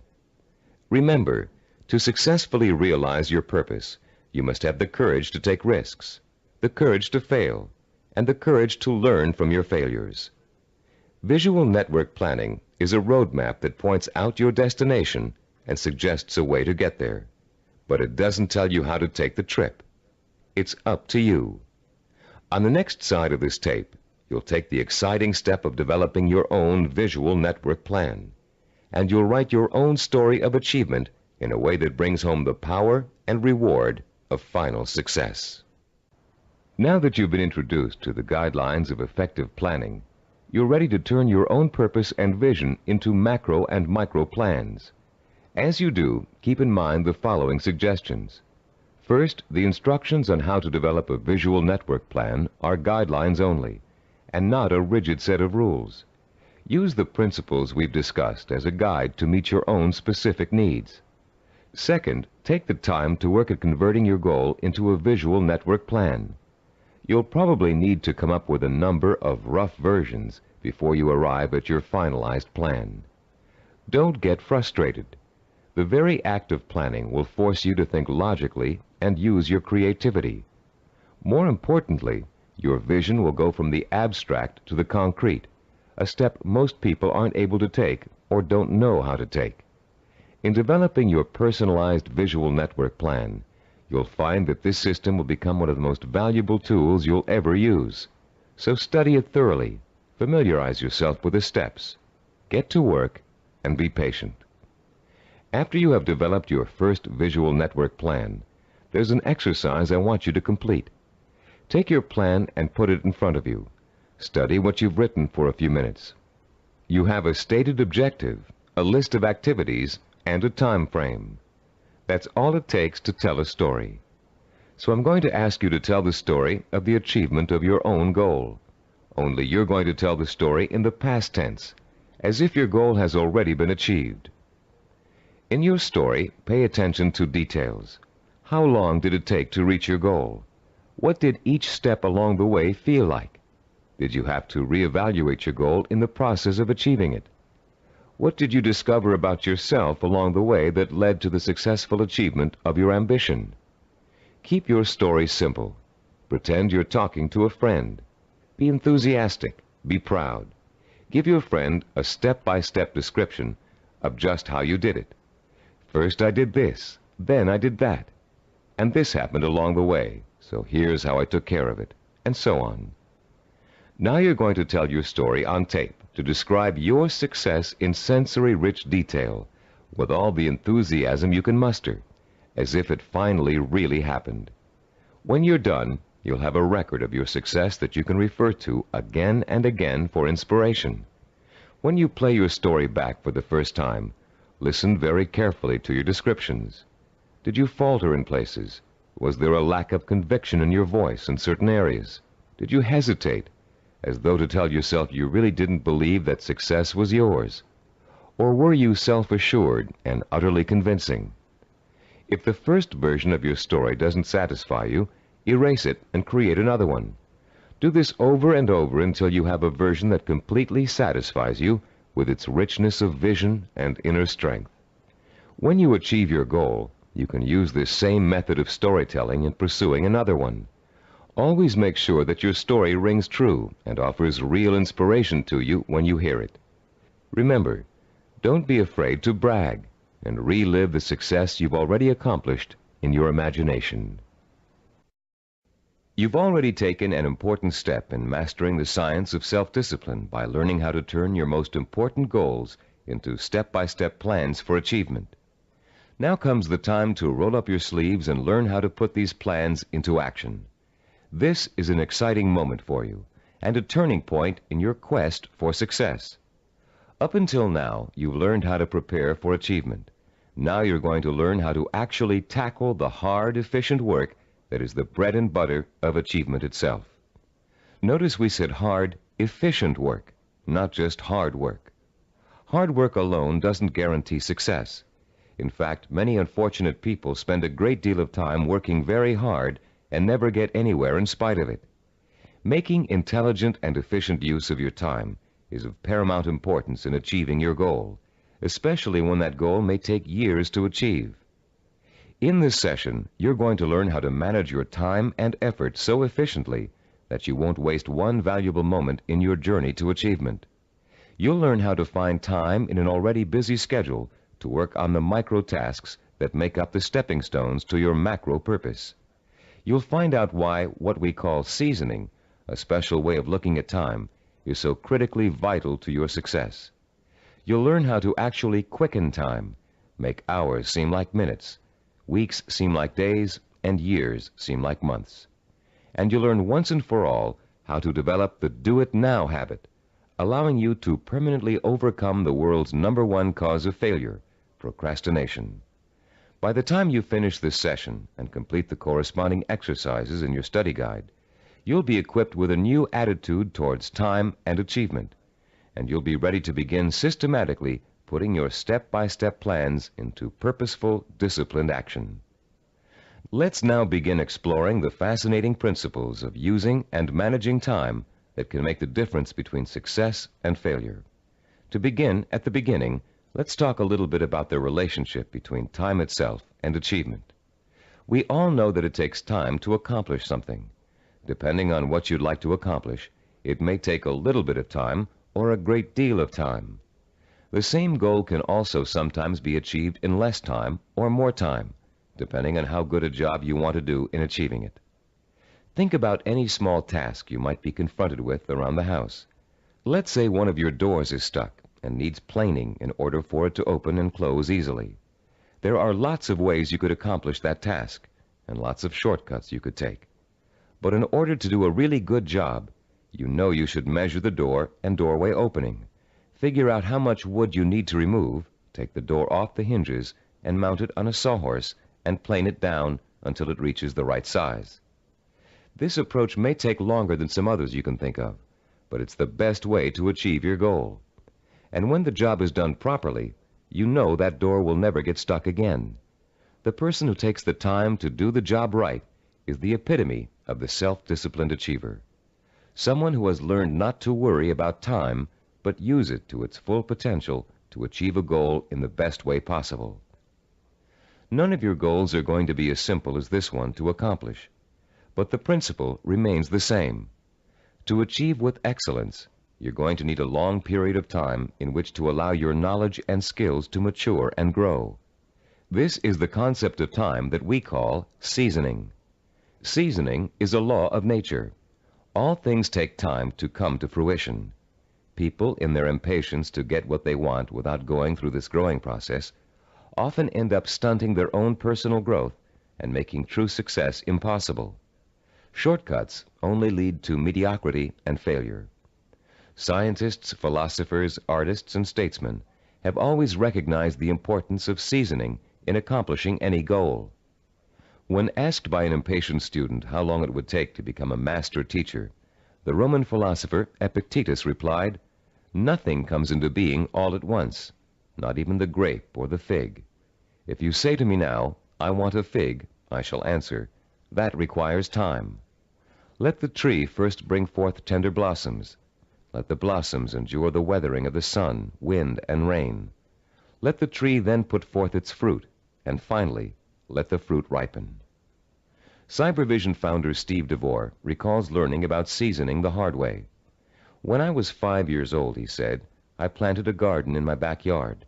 Because I didn't understand how seeds grew, I would go out and dig them up every day to see if they'd sprouted yet. I hardly watered them, and I didn't weed them regularly as I should have. Because I was so impatient and neglectful, my plants never got the chance to grow properly. And when harvest time came, my vegetables were pitifully small and undeveloped. I had a friend next door, a slightly older boy who understood the principles of gardening. He let his plants grow and ripen in their own time, helping them along with regular watering, fertilizing, and weeding. He enjoyed a bountiful harvest that summer, and I learned a lesson about patience and self-discipline." All great achievers not only understand the concept of seasoning, but they value it greatly. They know that success cannot be hurried. They know that to try to hurry it is to ruin it. They understand that every step along the road to achievement is a necessary one and a small achievement in itself. And they also know that getting there can and should be half the fun. Self-disciplined achievers are willing to pay the price of time to realize their ambitions. They are not intimidated by the thought of having to work and study for 5, 10, even 15 years. Their commitment to a goal is absolute, and their vision of success is unwavering. The self-disciplined achiever knows that if what he wants will take 5 years to achieve, the 5-year effort will be worth it. He knows that those 5 years are going to pass anyway, and he has a choice about whether to spend them preparing for success or wasting the time thinking and dreaming about what he'd really like to do. For the self-disciplined achiever, there is no choice. He'll gladly spend those 5 years working and studying to achieve his goal. Does several years seem like a long time to you? Think how fast the last 5 years of your life have gone by. What did you do during that time to make achievement possible? If you had been working steadily towards your goal all that time, you could have achieved it by now. Let's say you're 34 years old, and your dream is to become an architect. You know it will take you 6 years of schooling and apprenticeship before you can get a good job with a respected architectural firm. But that means you'll be 40 years old by the time you reach your goal, and you feel you just can't wait that long. Stop and think. You're going to be 40 years old in 6 years whether you study architecture or not. And if you choose not to study it now, in 6 years, you'll be in the exact same position, wanting to be an architect and knowing it will take you 6 years to get there. Only by then, you'll have to work until you're 46 to achieve your goal. You can get there in 6 years by starting now, or you can choose to give up hope of ever getting there at all. If you really want to achieve your goal, 6 years won't seem like such a long time. As you'll find out later in this session, to the self-disciplined achiever, the 6 years will go by very fast. Impatient people want things to happen overnight. In the words of French philosopher Blaise Pascal, they anticipate the future as too slow in coming. And in being unwilling to devote hours of time to the kind of seasoning it takes to become accomplished at anything, they waste their lives by doing nothing at all, and they wonder why they always feel so unfulfilled. How many youngsters have you known who came home from a rock concert determined to learn to play the guitar? It looked easy when the group on stage was playing, so the youngster goes out and buys a guitar and takes his first few lessons. And all of a sudden, it becomes apparent that it's not easy. It's going to take years of hard work and effort to learn to play really well. So the youngster loses interest and gives up, bored with the tedium of practicing scales for hours. Yet the professional musicians he's watched have put in years of practice to get where they are, and where the youngster would like to be. The great artist Pablo Picasso was once approached by an admiring woman in a restaurant. Having recognized him, she asked him to draw something, anything, on a napkin for her. She told him she'd pay him whatever he thought was fair, if only he would provide her with this impromptu work of art. Picasso agreed and spent 5 minutes drawing a picture on the napkin. When he was finished, the woman picked the napkin up in delight. How much did he want for the picture, she asked. Calmly, Picasso replied, $10,000. Dumbfounded, the woman began to argue with him that a picture drawn on a napkin in 5 minutes couldn't possibly be worth that much. But Picasso just smiled and said, Madame, it may have only taken me 5 minutes to draw the picture, but it took me 40 years to learn how to draw it. 40 years. Does that seem like an interminable amount of time? To a master artist seeking the ultimate expression of his talent, a great scientist seeking a cure for disease, or an ambitious businessman trying to turn a small company into a Fortune 500 corporation, 40 years can seem to fly by overnight. To the dedicated, self-disciplined achiever, time is nourishment for what he wants to accomplish. And that time is well spent, taking step after step in a continuous effort to achieve a specific goal. The achiever does not get sidetracked. Every day he concentrates on the micro tasks that make up his macro purpose. And each completed micro task becomes a source of pleasure and a reward in itself. Top newscaster Eric Sevareid achieved his macro purpose by actually ignoring it. Instead, he concentrated on the micro purposes that would help him accomplish his goal. Sevareid tells the story in his own words. Once when I relinquished my job and income to undertake a book of 250,000 words, I could not bear to let my mind dwell on the whole scope of the project. I would have surely abandoned what has become my deepest source of professional pride. I tried to think only of the next paragraph, not the next page, and certainly not the next chapter. Thus, for 6 months, I never did anything but set down one paragraph after another. The book wrote itself. Years ago, I took on a daily writing and broadcasting chore that has totaled now more than 2,000 scripts. Had I been asked at the time to sign a contract to write 2,000 scripts, I would have refused in despair at the enormousness of such an undertaking. But I was only asked to write one, the next one, and that is all I have ever done. You can learn to work in microtasks by following your step-by-step plan for success and concentrating only on each step at a time. But you cannot learn seasoning as if it were a skill.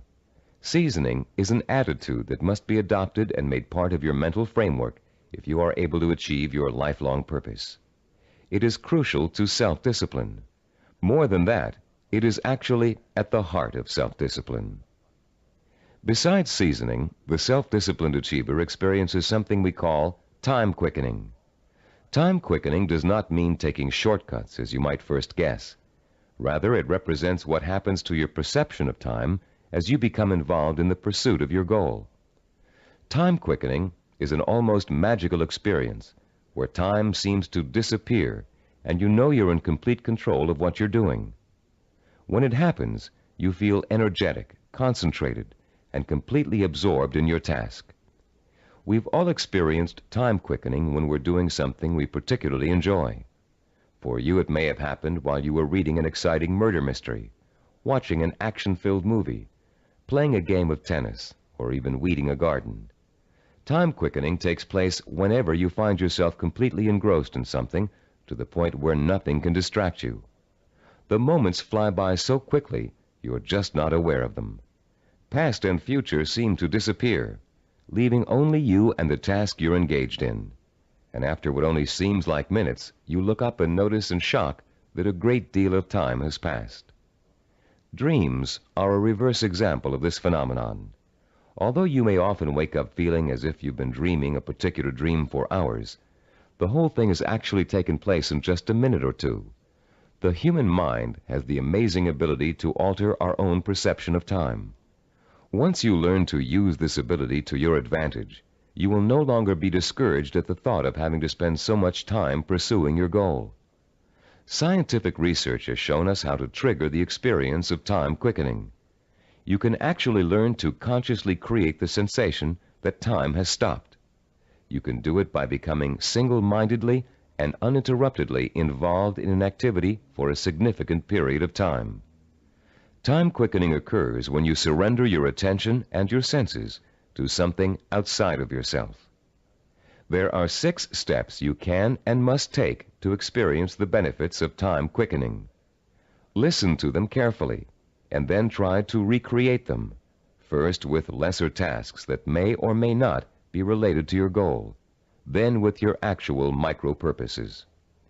First, create or find a working environment that is free of distractions and potential diversions. Second, focus on doing one task at a time and stick with it until it is completed. Third, surrender yourself to the task at hand. Work hard and work well, and don't stop working until you have finished as much or more of the task as you started out to do. Fourth, plan to work uninterruptedly for a significant span of time, several hours if possible. Fifth, don't watch the clock as you work, and don't continually compare how much you've accomplished against how much you still have to do. Sixth and last, stop working when your thinking becomes muddled due to fatigue.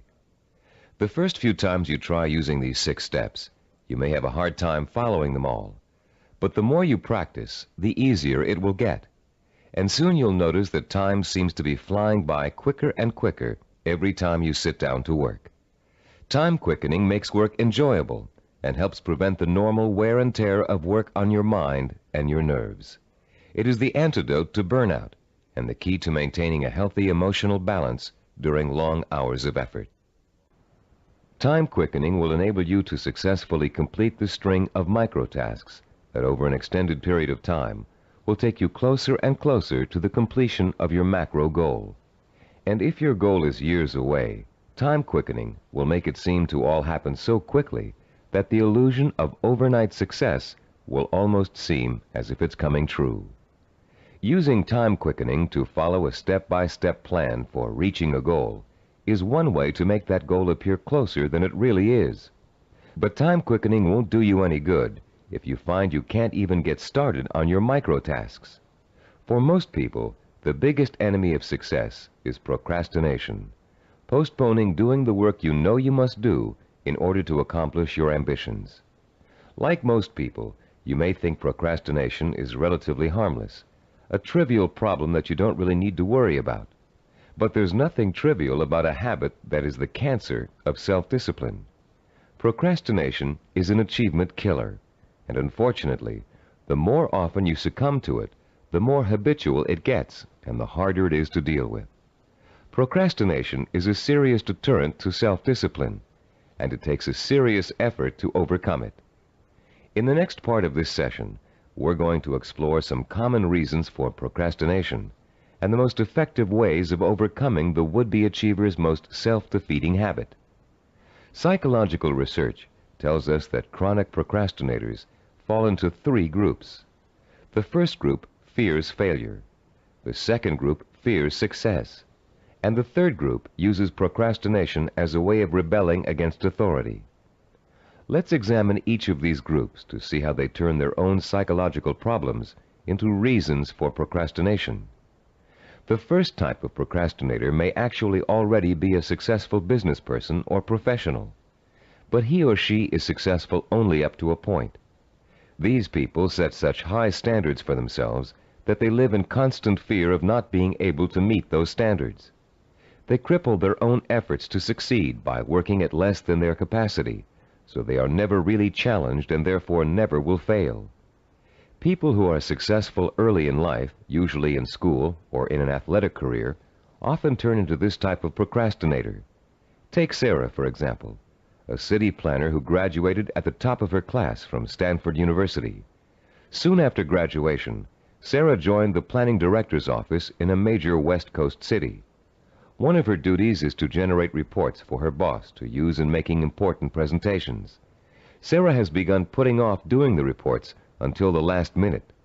While she collects the material in time, she finds that she dawdles with the writing process until the night before, or sometimes even the morning of the presentation. She then rushes through the writing and ends up turning out an adequate but far from superlative report. What Sarah manages to do in each case is avoid testing herself to the maximum. She is not certain whether she can live up to the high promise of her success in school. By putting off her work till the last minute, she doesn't have to find out the truth about her abilities, because of course at the last minute nobody could be expected to turn out a perfect report. In the course of this kind of procrastination, Sarah has picked up a new skill called brinksmanship. She flirts with catastrophe by not doing her work in time, then pulls herself out of the brink at the last minute. If her performance doesn't measure up, she can always blame lack of time for failure. When her performance is good, she can applaud her ability to come through in the clutch. All that Sarah is proving is that she can do an adequate job at the last minute. The real test, what she'd do with the report if she took the time to work on it, has never been faced. The second group of procrastinators are afraid of the very thing most people are striving for, success. Some of these people are simply afraid to stand out from the crowd. They don't want to be seen as different. Many are afraid that if they are too successful, they will outgrow marriage partners, families, or friends. These people limit their own performance, actually holding themselves back, because they fear the kind of change success may bring to their lives. The third group of procrastinators is constantly rebelling against authority. These are the people who put off doing their work because it gives them a feeling of control over their boss. Rebellious procrastinators spend their lives reacting to a fear of being controlled or dominated. Whenever something is expected of them, they react by procrastinating just to prove that they are the ones in power. If you're a procrastinator, you probably fall into one of these three groups, or you may find you have a little bit of each type of procrastinator in you. Understanding the reason for your procrastination is your first step towards overcoming it. It's especially important for you to realize how self-destructive and self-defeating procrastination is. Whether you're rebelling against someone or responding to an inner fear, procrastination will eventually hurt you in everything you try to do. There are a number of techniques you can use to help overcome the habit of procrastination and replace it with energetic, efficient, inspired action. William James, the great Harvard University psychologist and philosopher, who already taught us in Session 5 the value of acting as if we are what we want to be, has a very practical solution to procrastination. James suggests, do something every day for no other reason than you would rather not do it at all. Listen again. Do something every day for no other reason than you would rather not do it at all. What James is really telling you to do is to replace the habit of procrastination with the habit of action. As soon as you catch yourself thinking, well, I won't do that now, I'll do it later, you must immediately do whatever it is you're procrastinating about.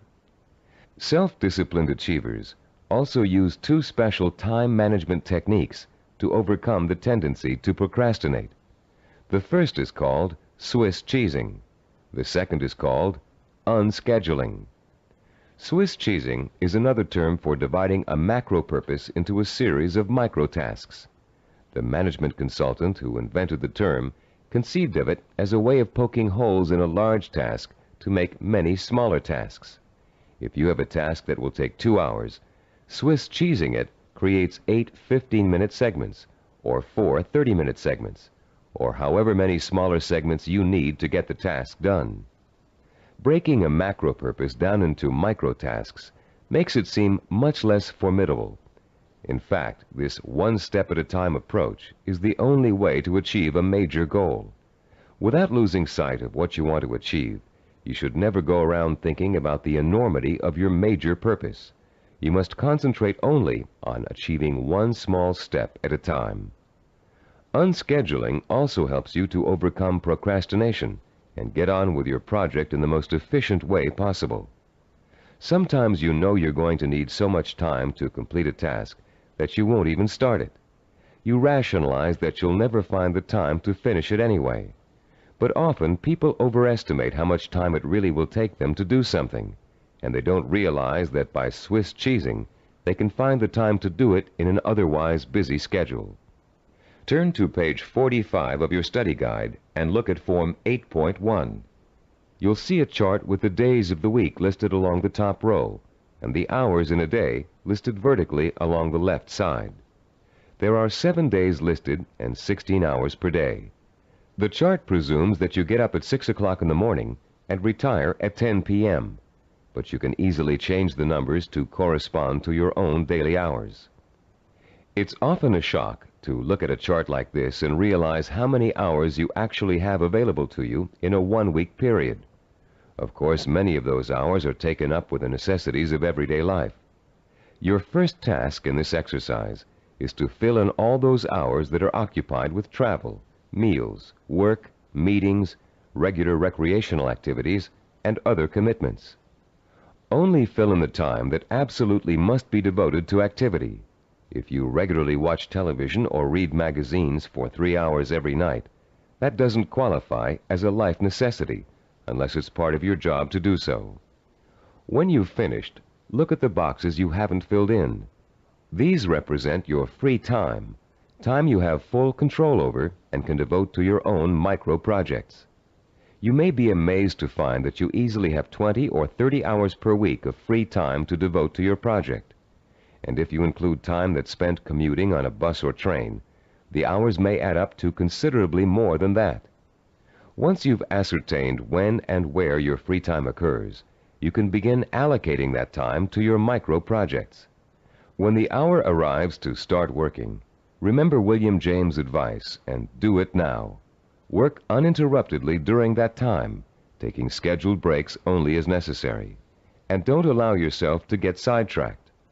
Working uninterruptedly means learning to say no when people try to take you away from your work. If a friend calls up and asks you to go bowling while you're working, you must learn to refuse. Make a date to go some other night, but complete your working hours in the time you've allotted to them. Let your family know that you're serious about completing your tasks.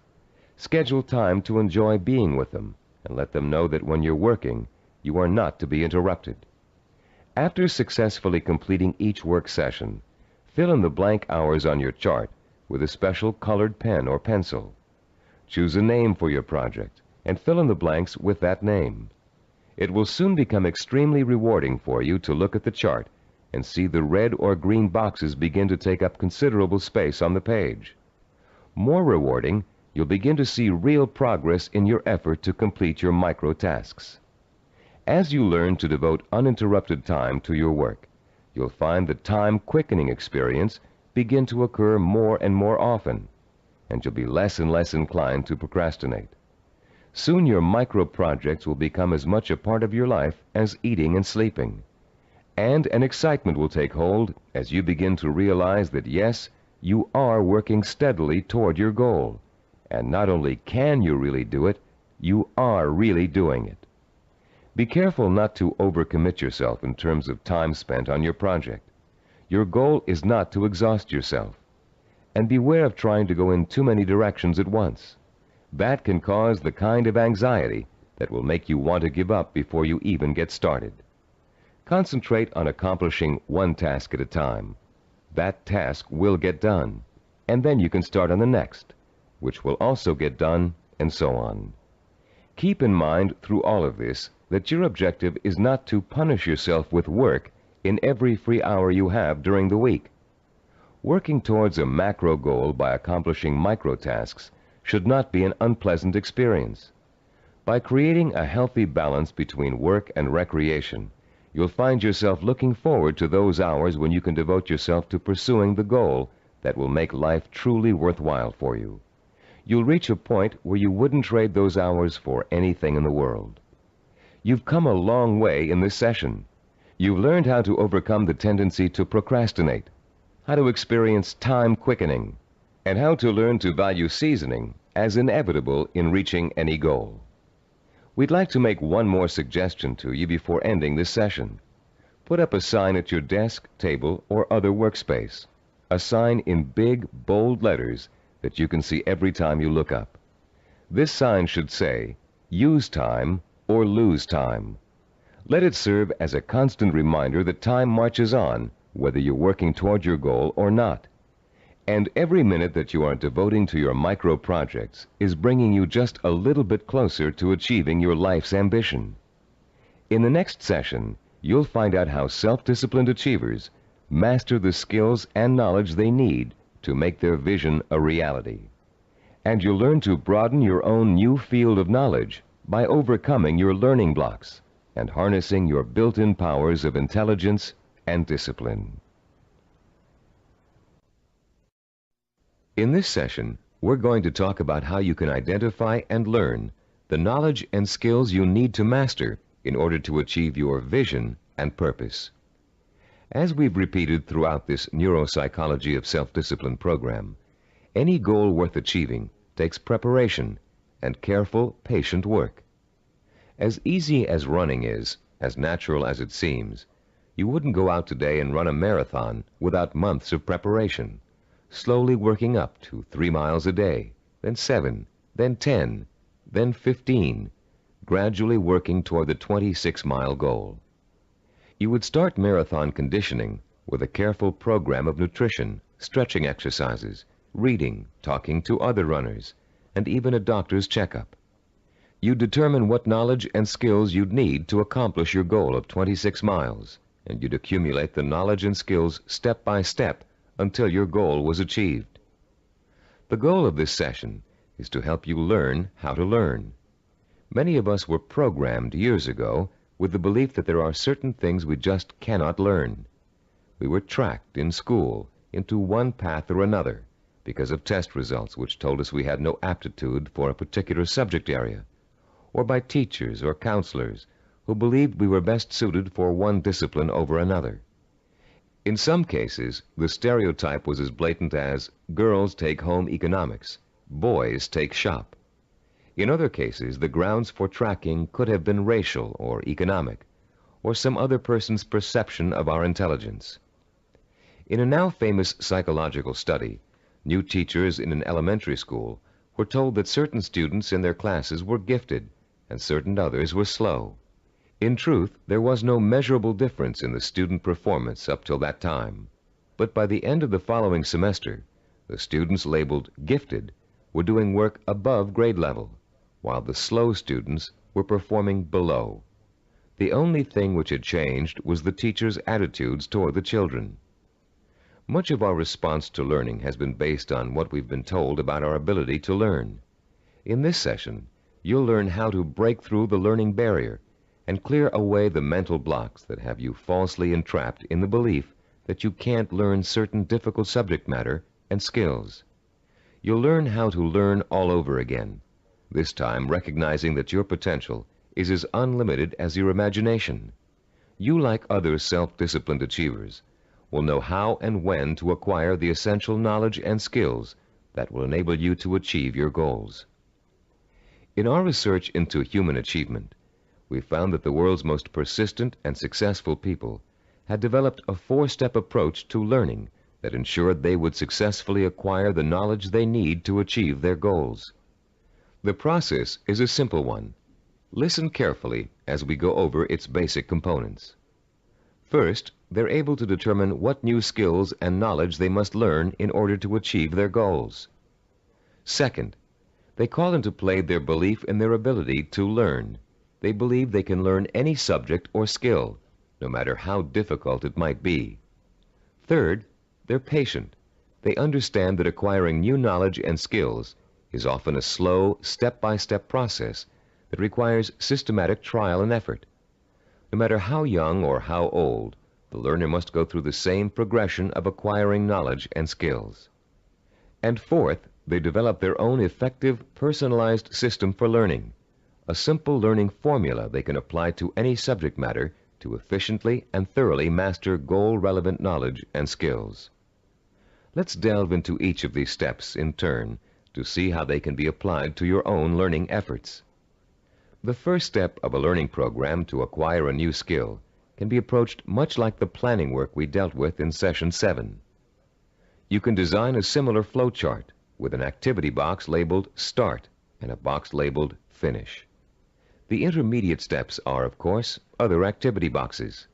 Activities which must take place at the same time must appear one above the other. The activities that follow each other in chronological order are listed from left to right. The activity that comes first is to the left of the activity on the right.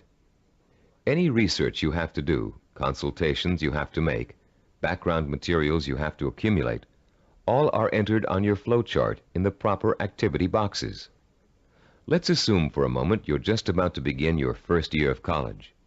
Your ambition is to become a neurologist. You know that to get into medical school, you have to excel in college pre-medicine.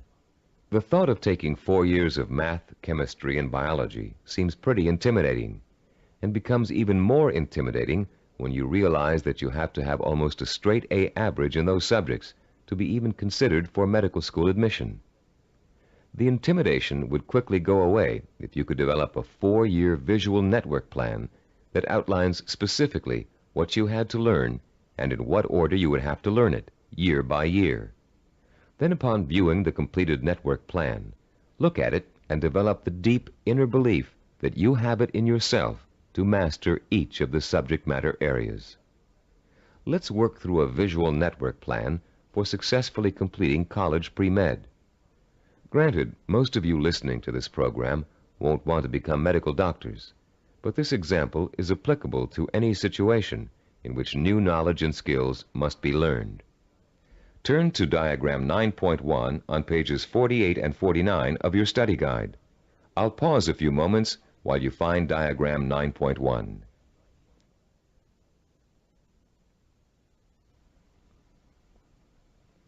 As you can see, there are 3 visual network plans. The first one outlines the chronological steps to becoming a neurologist. We call this a macro plan, with the objective of becoming a neurologist. Below that is the micro plan with the objective to graduate in pre-medicine in 4 years with a minimum 3.5 grade point average. The micro plan is broken down into 2 levels. The first level is visually represented in 2 steps: the Start, labeled number 1, and Graduate with a Bachelor of Science in Pre-Med, labeled number 3. This first level has actually been extracted directly from the macro plan. Now look at page 49 and the Level 2 diagram. As you can see, Level 2 is an expanded version of Level 1. Through the study of the college course catalog, and after talking at length with college advisors, you have identified the pre-med requirements and have broken them down into a prerequisite chronological order. This visual network plan then serves as the step-by-step map for completing your pre-med program. the first step in your macro objective of becoming a neurologist. As you look at the visual network plan for completing pre-med, what type of emotions do you experience? Do you feel intimidated at the prospect of excelling in the hard sciences? Do you doubt your ability to learn such difficult subjects, and to learn them so well that you finish each course at the top of your class? If you feel intimidated and experience doubt, then you probably won't make it. If you look at the plan and feel deep down inside that with enough effort, study, and application, you can master each of the courses, then you'll probably succeed. The difference, you see, is really not in ability or intelligence. Rather, it is an attitude, your belief in yourself. The belief in yourself as someone who is capable of learning is 90% of the learning hurdle. The other 10% is single-minded application mixed with ability. The belief in yourself as someone who has the ability to learn is the second step involved in the self-disciplined achiever's pursuit of goal-related knowledge and skills. Much of your own belief in yourself as someone who is capable of learning complex material may have been educated right out of you in school for a variety of reasons, some of which we explored at the beginning of this session. One major reason for this belief is a vicious cycle people get caught up in early in their learning experience. Take math, for example. Many people have learning blocks when it comes to math. They feel that they just don't have the aptitude to learn complex mathematical concepts. And they can prove this lack of ability to you from their grades and success in math classes. What most of these people lack is not the aptitude for math, but the application of self-discipline. Math requires progressive learning. You have to master one concept before you can go on to the next. If you miss a few steps in between, then it's really easy to get lost. And once you get lost, it's nearly impossible to catch up. To stay on top in math requires a daily effort of study. Most people who enter math because of their lack of self-discipline think that they can get by with a minimum of effort. Most of these people are intelligent. They can get by in most other courses by just coasting. They think they can do the same thing in math, but soon they get behind and can't catch up, and usually do poorly in the course. Then, after such an experience, they label themselves as poor in math. They carry this label with them throughout their lives. This label shades most of their decision-making when it comes to choosing courses of study and careers. Such people will avoid careers that require mathematical understanding because they think they don't have the aptitude. Actually, they probably had and have the aptitude, but not the attitude. Their life's potential was stunted by a false assumption. All they needed was someone to teach them the value and skill of self-disciplined application.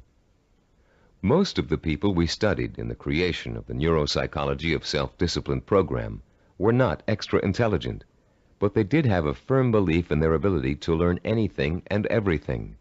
To them, 90% of their ability to learn was their belief in their ability to learn. If you examine your own positive role models, you'll probably discover that few of them test out at genius level on intelligence tests. Most people think that Albert Einstein, for example, was a mathematical genius, when in actuality he flunked his college entrance exams and was a poor student in mathematics. As a youngster, he envisioned himself one evening riding through space on a beam of light.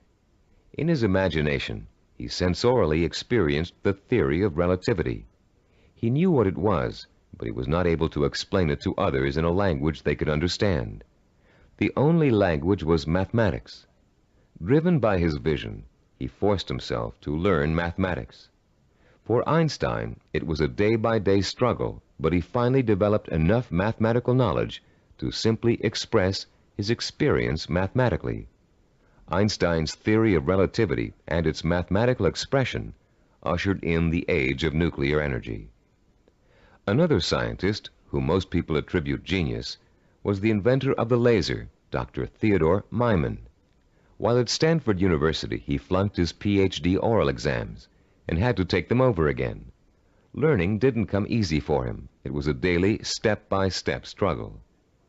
Baseball hitting great and cybervision role model for its baseball neuromuscular training video cassette, Rod Carew, didn't make his high school baseball team because his coach thought he wasn't a good enough hitter.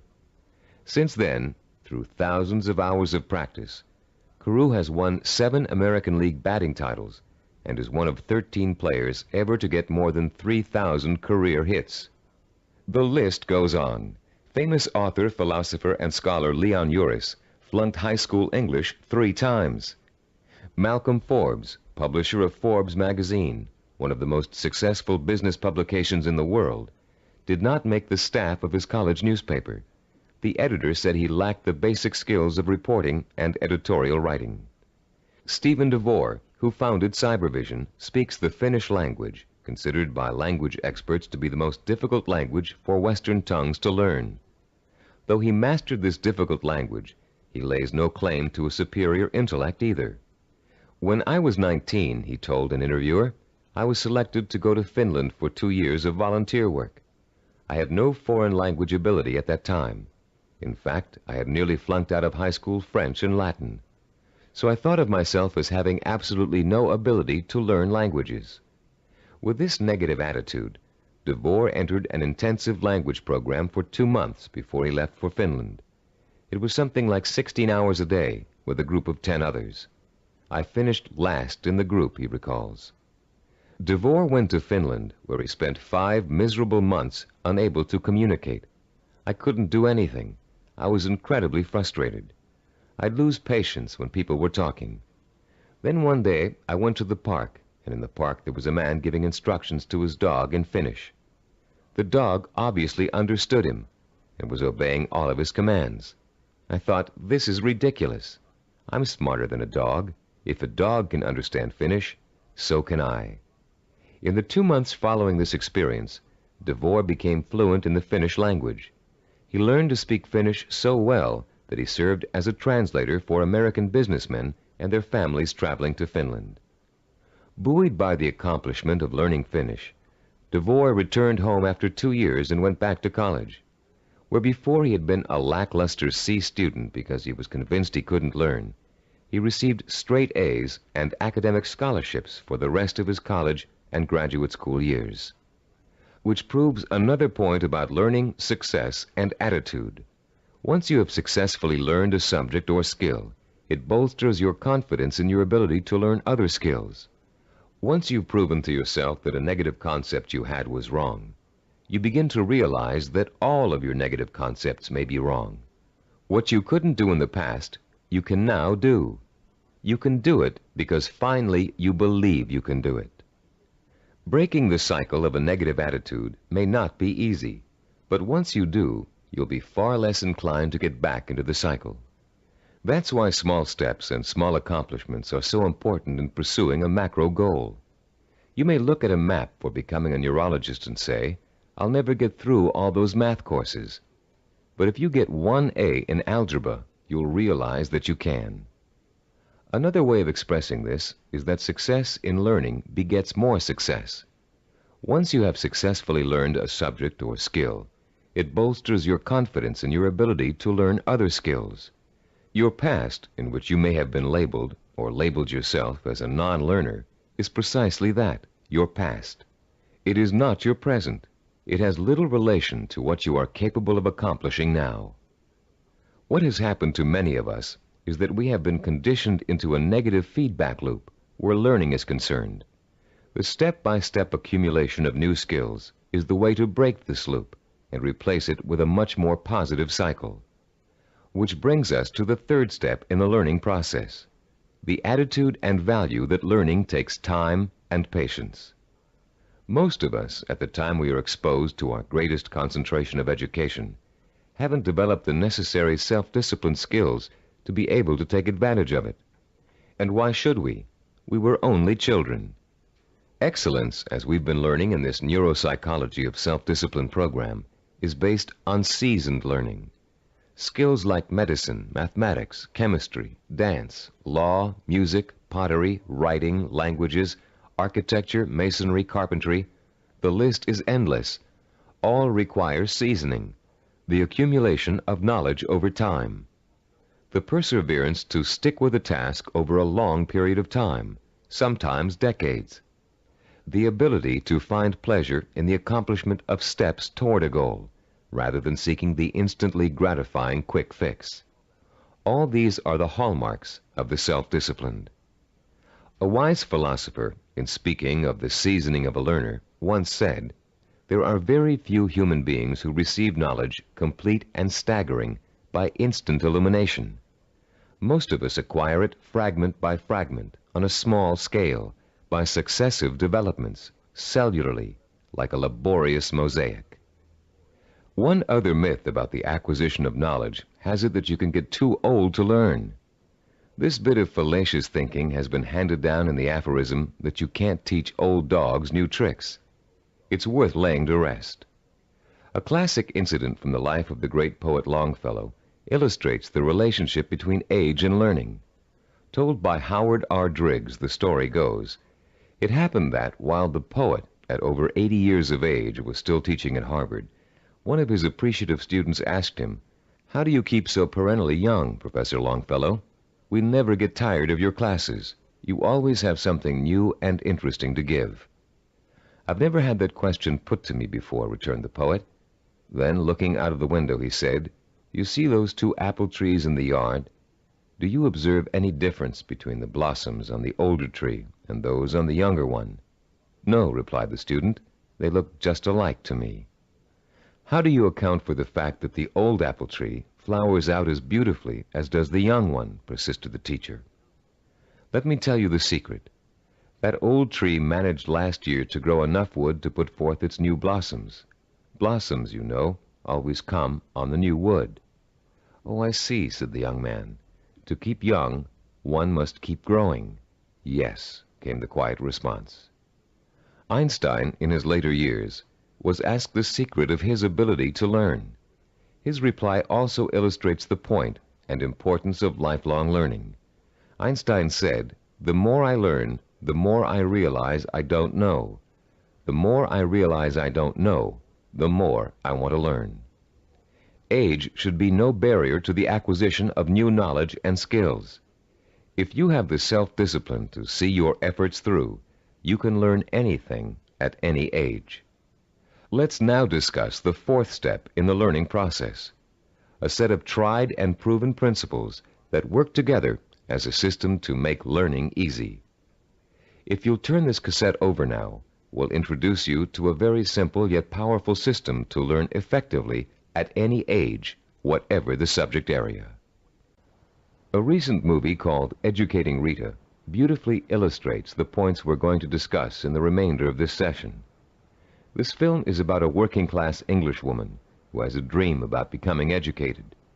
The film tells the story of her personal odyssey as she pursues her vision, her dream, in the face of incredible obstacles.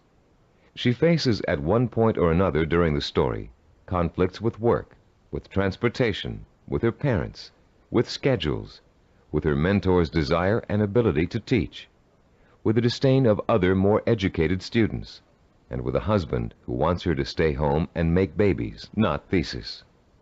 Through it all, she perseveres, driven by the dream of herself as an educated woman, a woman who can discuss important issues, who can commune with the great thinkers and writers who make up such a rich part of her English heritage. She burns with the fire of her vision, a vision rich in dignity and strength. It's a vision she can hear, smell, taste, touch, and see. The actress, Julie Waters, expresses her character's struggle to change, to improve, to better herself, with such credibility that you can see the woman, Rita, change before your very eyes.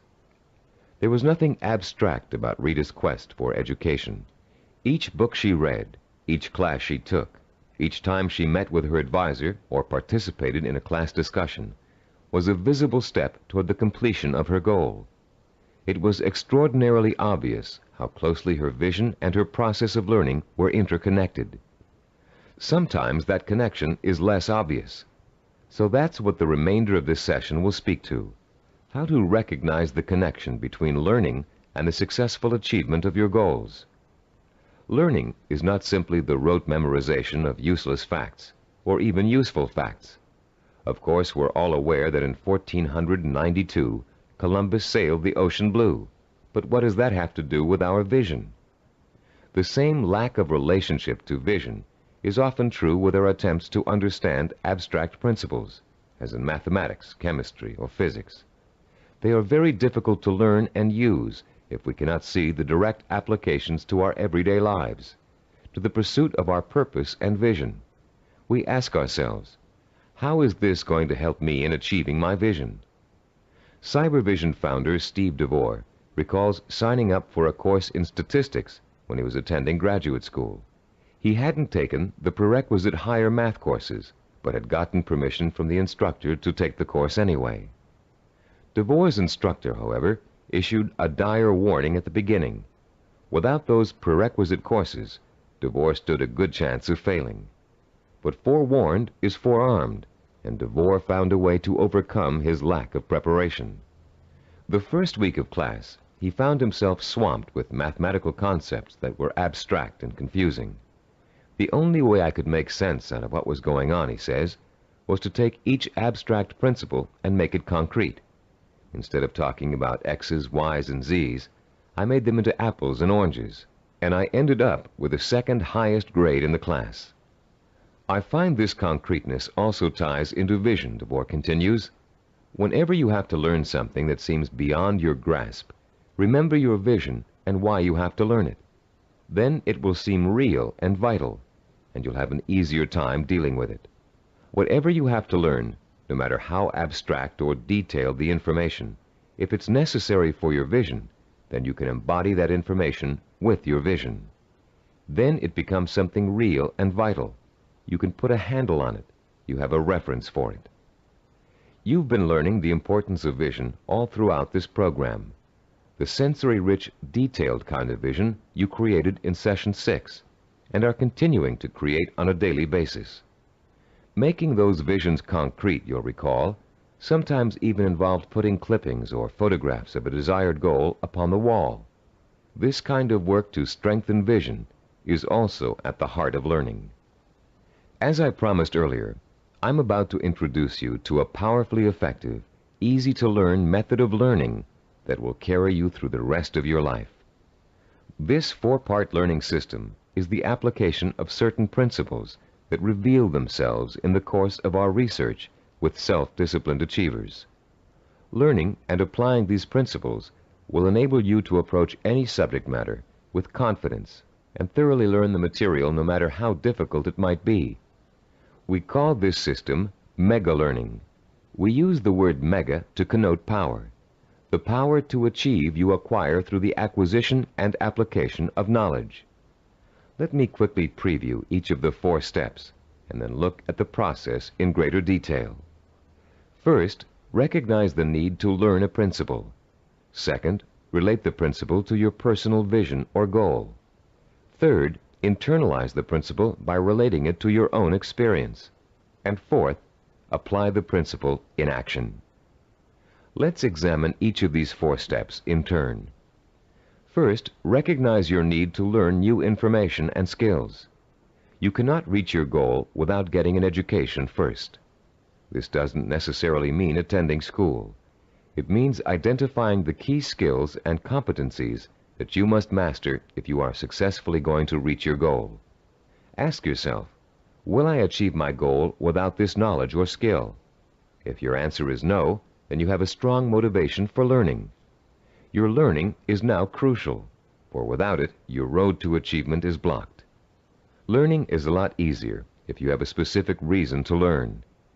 Once you recognize that you have a need to learn, you've taken the first step toward achieving your goal. Step 2 is simply asking yourself, how can I use this? How will it help me fulfill my vision? Imagine yourself achieving your goal and using the new knowledge and skills you are about to learn. See how each skill and bit of knowledge applies directly to your future success, no matter how unrelated or trivial it might seem to be in the beginning. This process is akin to putting a jigsaw puzzle together. You have a picture of what you want to achieve on the jigsaw box. Inside the box are hundreds of related but unrelated pieces of the puzzle. You put 2 pieces together. You pick up a third piece. You toy with it, mentally turning it over, looking at its edges, its contours, its unique characteristics, looking at the ways it might fit into the whole picture. Then comes the aha moment. You see exactly where the new piece of puzzle fits, how the contours of the piece are shaped to fit the pieces already in place. And as you place the piece in the puzzle, you get an idea of what the larger picture will look like. Perhaps you refer back to the picture on the jigsaw box, which is analogous to the mental picture you have of the goal for which you're striving. The very act of studying the information and putting it in its proper place helps you bring the picture on the box to life. The third step in our learning process is internalizing the principle by relating it to your own experience. If you're learning about electrical waveforms and frequency, for example, think about the times you've thrown a pebble into a pond and seen ripples form on the water. The bigger the pebble and the harder you threw it, the bigger and faster the waves would be. In Newtonian physics, you can easily understand the law that states, for every action there is an equal and opposite reaction, by remembering how you stand up from a sitting position. Do you just shoot straight up, or do you have to first push your weight down on the chair to stand up? In order to stand up, you have to first push down. That's Newton's law in action. Every time you find an example from your own experience to illustrate a bit of knowledge you're trying to learn, you'll reinforce your understanding of that knowledge. And you'll remember it because it's anchored to something very personal. Every time you think of Newton's law, you'll picture yourself pushing off a chair to stand up. It works for just about any abstract theory you can think of. The fourth critical step in learning is the actual application of the principle you're trying to grasp. Throw pebbles in a pond and watch the action when you're learning waveform theory. Sit down and stand up over and over again until Newton's law is firmly planted in your mind. If you're studying a new language, use the new vocabulary you learn every single day. As you walk down the street or through your living room, try naming every object you see in your new language.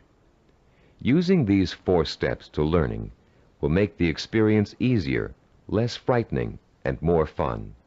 You'll make mistakes just as everybody does, but persistent application of the mega learning system will pay off in greater understanding, greater memory retention, and a better education overall in whatever it is you're trying to learn. The 4 steps to enhance learning we've outlined here are similar to and related to the 4 stages which make up the process of creativity. Our definition of creativity is taking the knowledge and skills you learn and applying it to the realization of your purpose, vision, and goals. To be creative, you have to be armed with knowledge and skills tempered by experience. The first stage in the creative process is preparation. Creative problem solvers consciously collect all the information they can, gathering tools which will help them solve a problem or get a job done. During this stage, if there's a problem to be solved, the person might be perplexed, but at the same time excited about the possibility of coming up with a solution. Stage 2 is called incubation.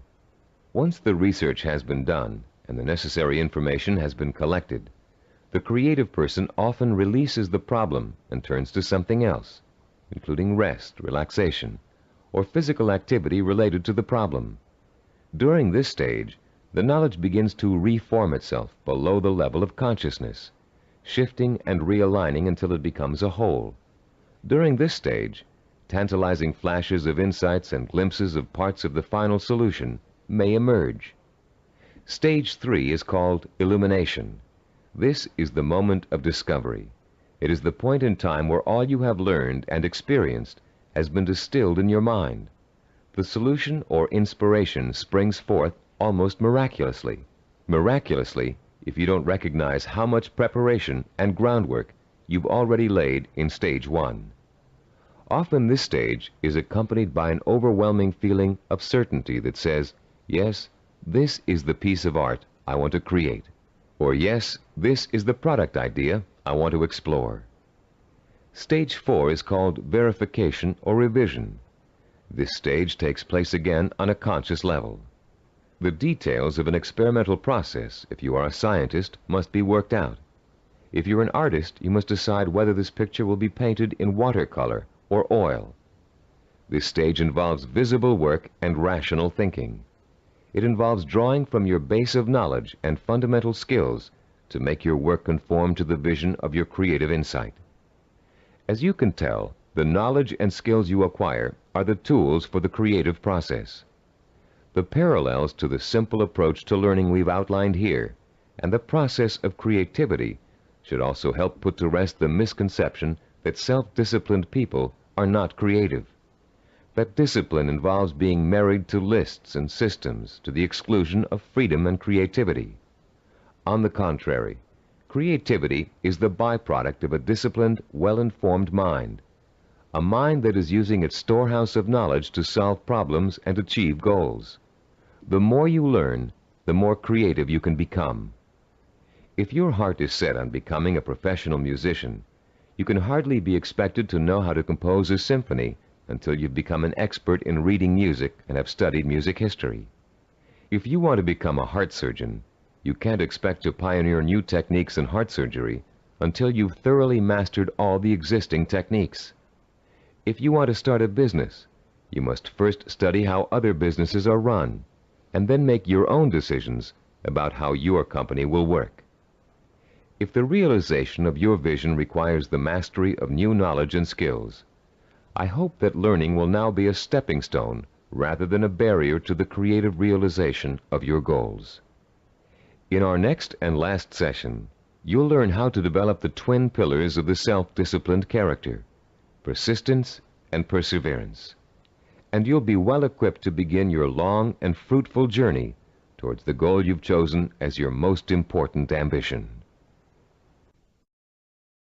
I'd like to begin this final session with two true stories that illustrate the value of persistence and perseverance in any of life's endeavors. The first story is about a mountain climber named Don Bennett. After successfully scaling 14,000-foot Mount Rainier, one of the highest mountains and most difficult climbs in the United States, Don Bennett was interviewed about the experience by a local reporter. "How did you do it?" the reporter wanted to know. "How did you keep going for 14,000 feet and not giving up?" Bennett thought for a moment before answering. Then he spoke slowly, trying to get the reporter to understand the mental process that led him to the peak of that mountain. "Starting months before the climb," Bennett said, "I created a vision of myself at the top of the mountain. That vision was so real that I could actually feel the cold wind blowing in my face, and I could see the spectacular mountains and valleys all around me. I saw and felt this vision 100 times a day. It inspired me. It motivated me. It kindled my determination to see the climb through to the end. During the climb itself," he continued, "I drew upon my vision for inspiration. When the going got tough, I saw myself at the top of that mountain just as clear as could be. And then finally, I reached my goal and my vision became a reality." The reporter was impatient with Bennett's explanation.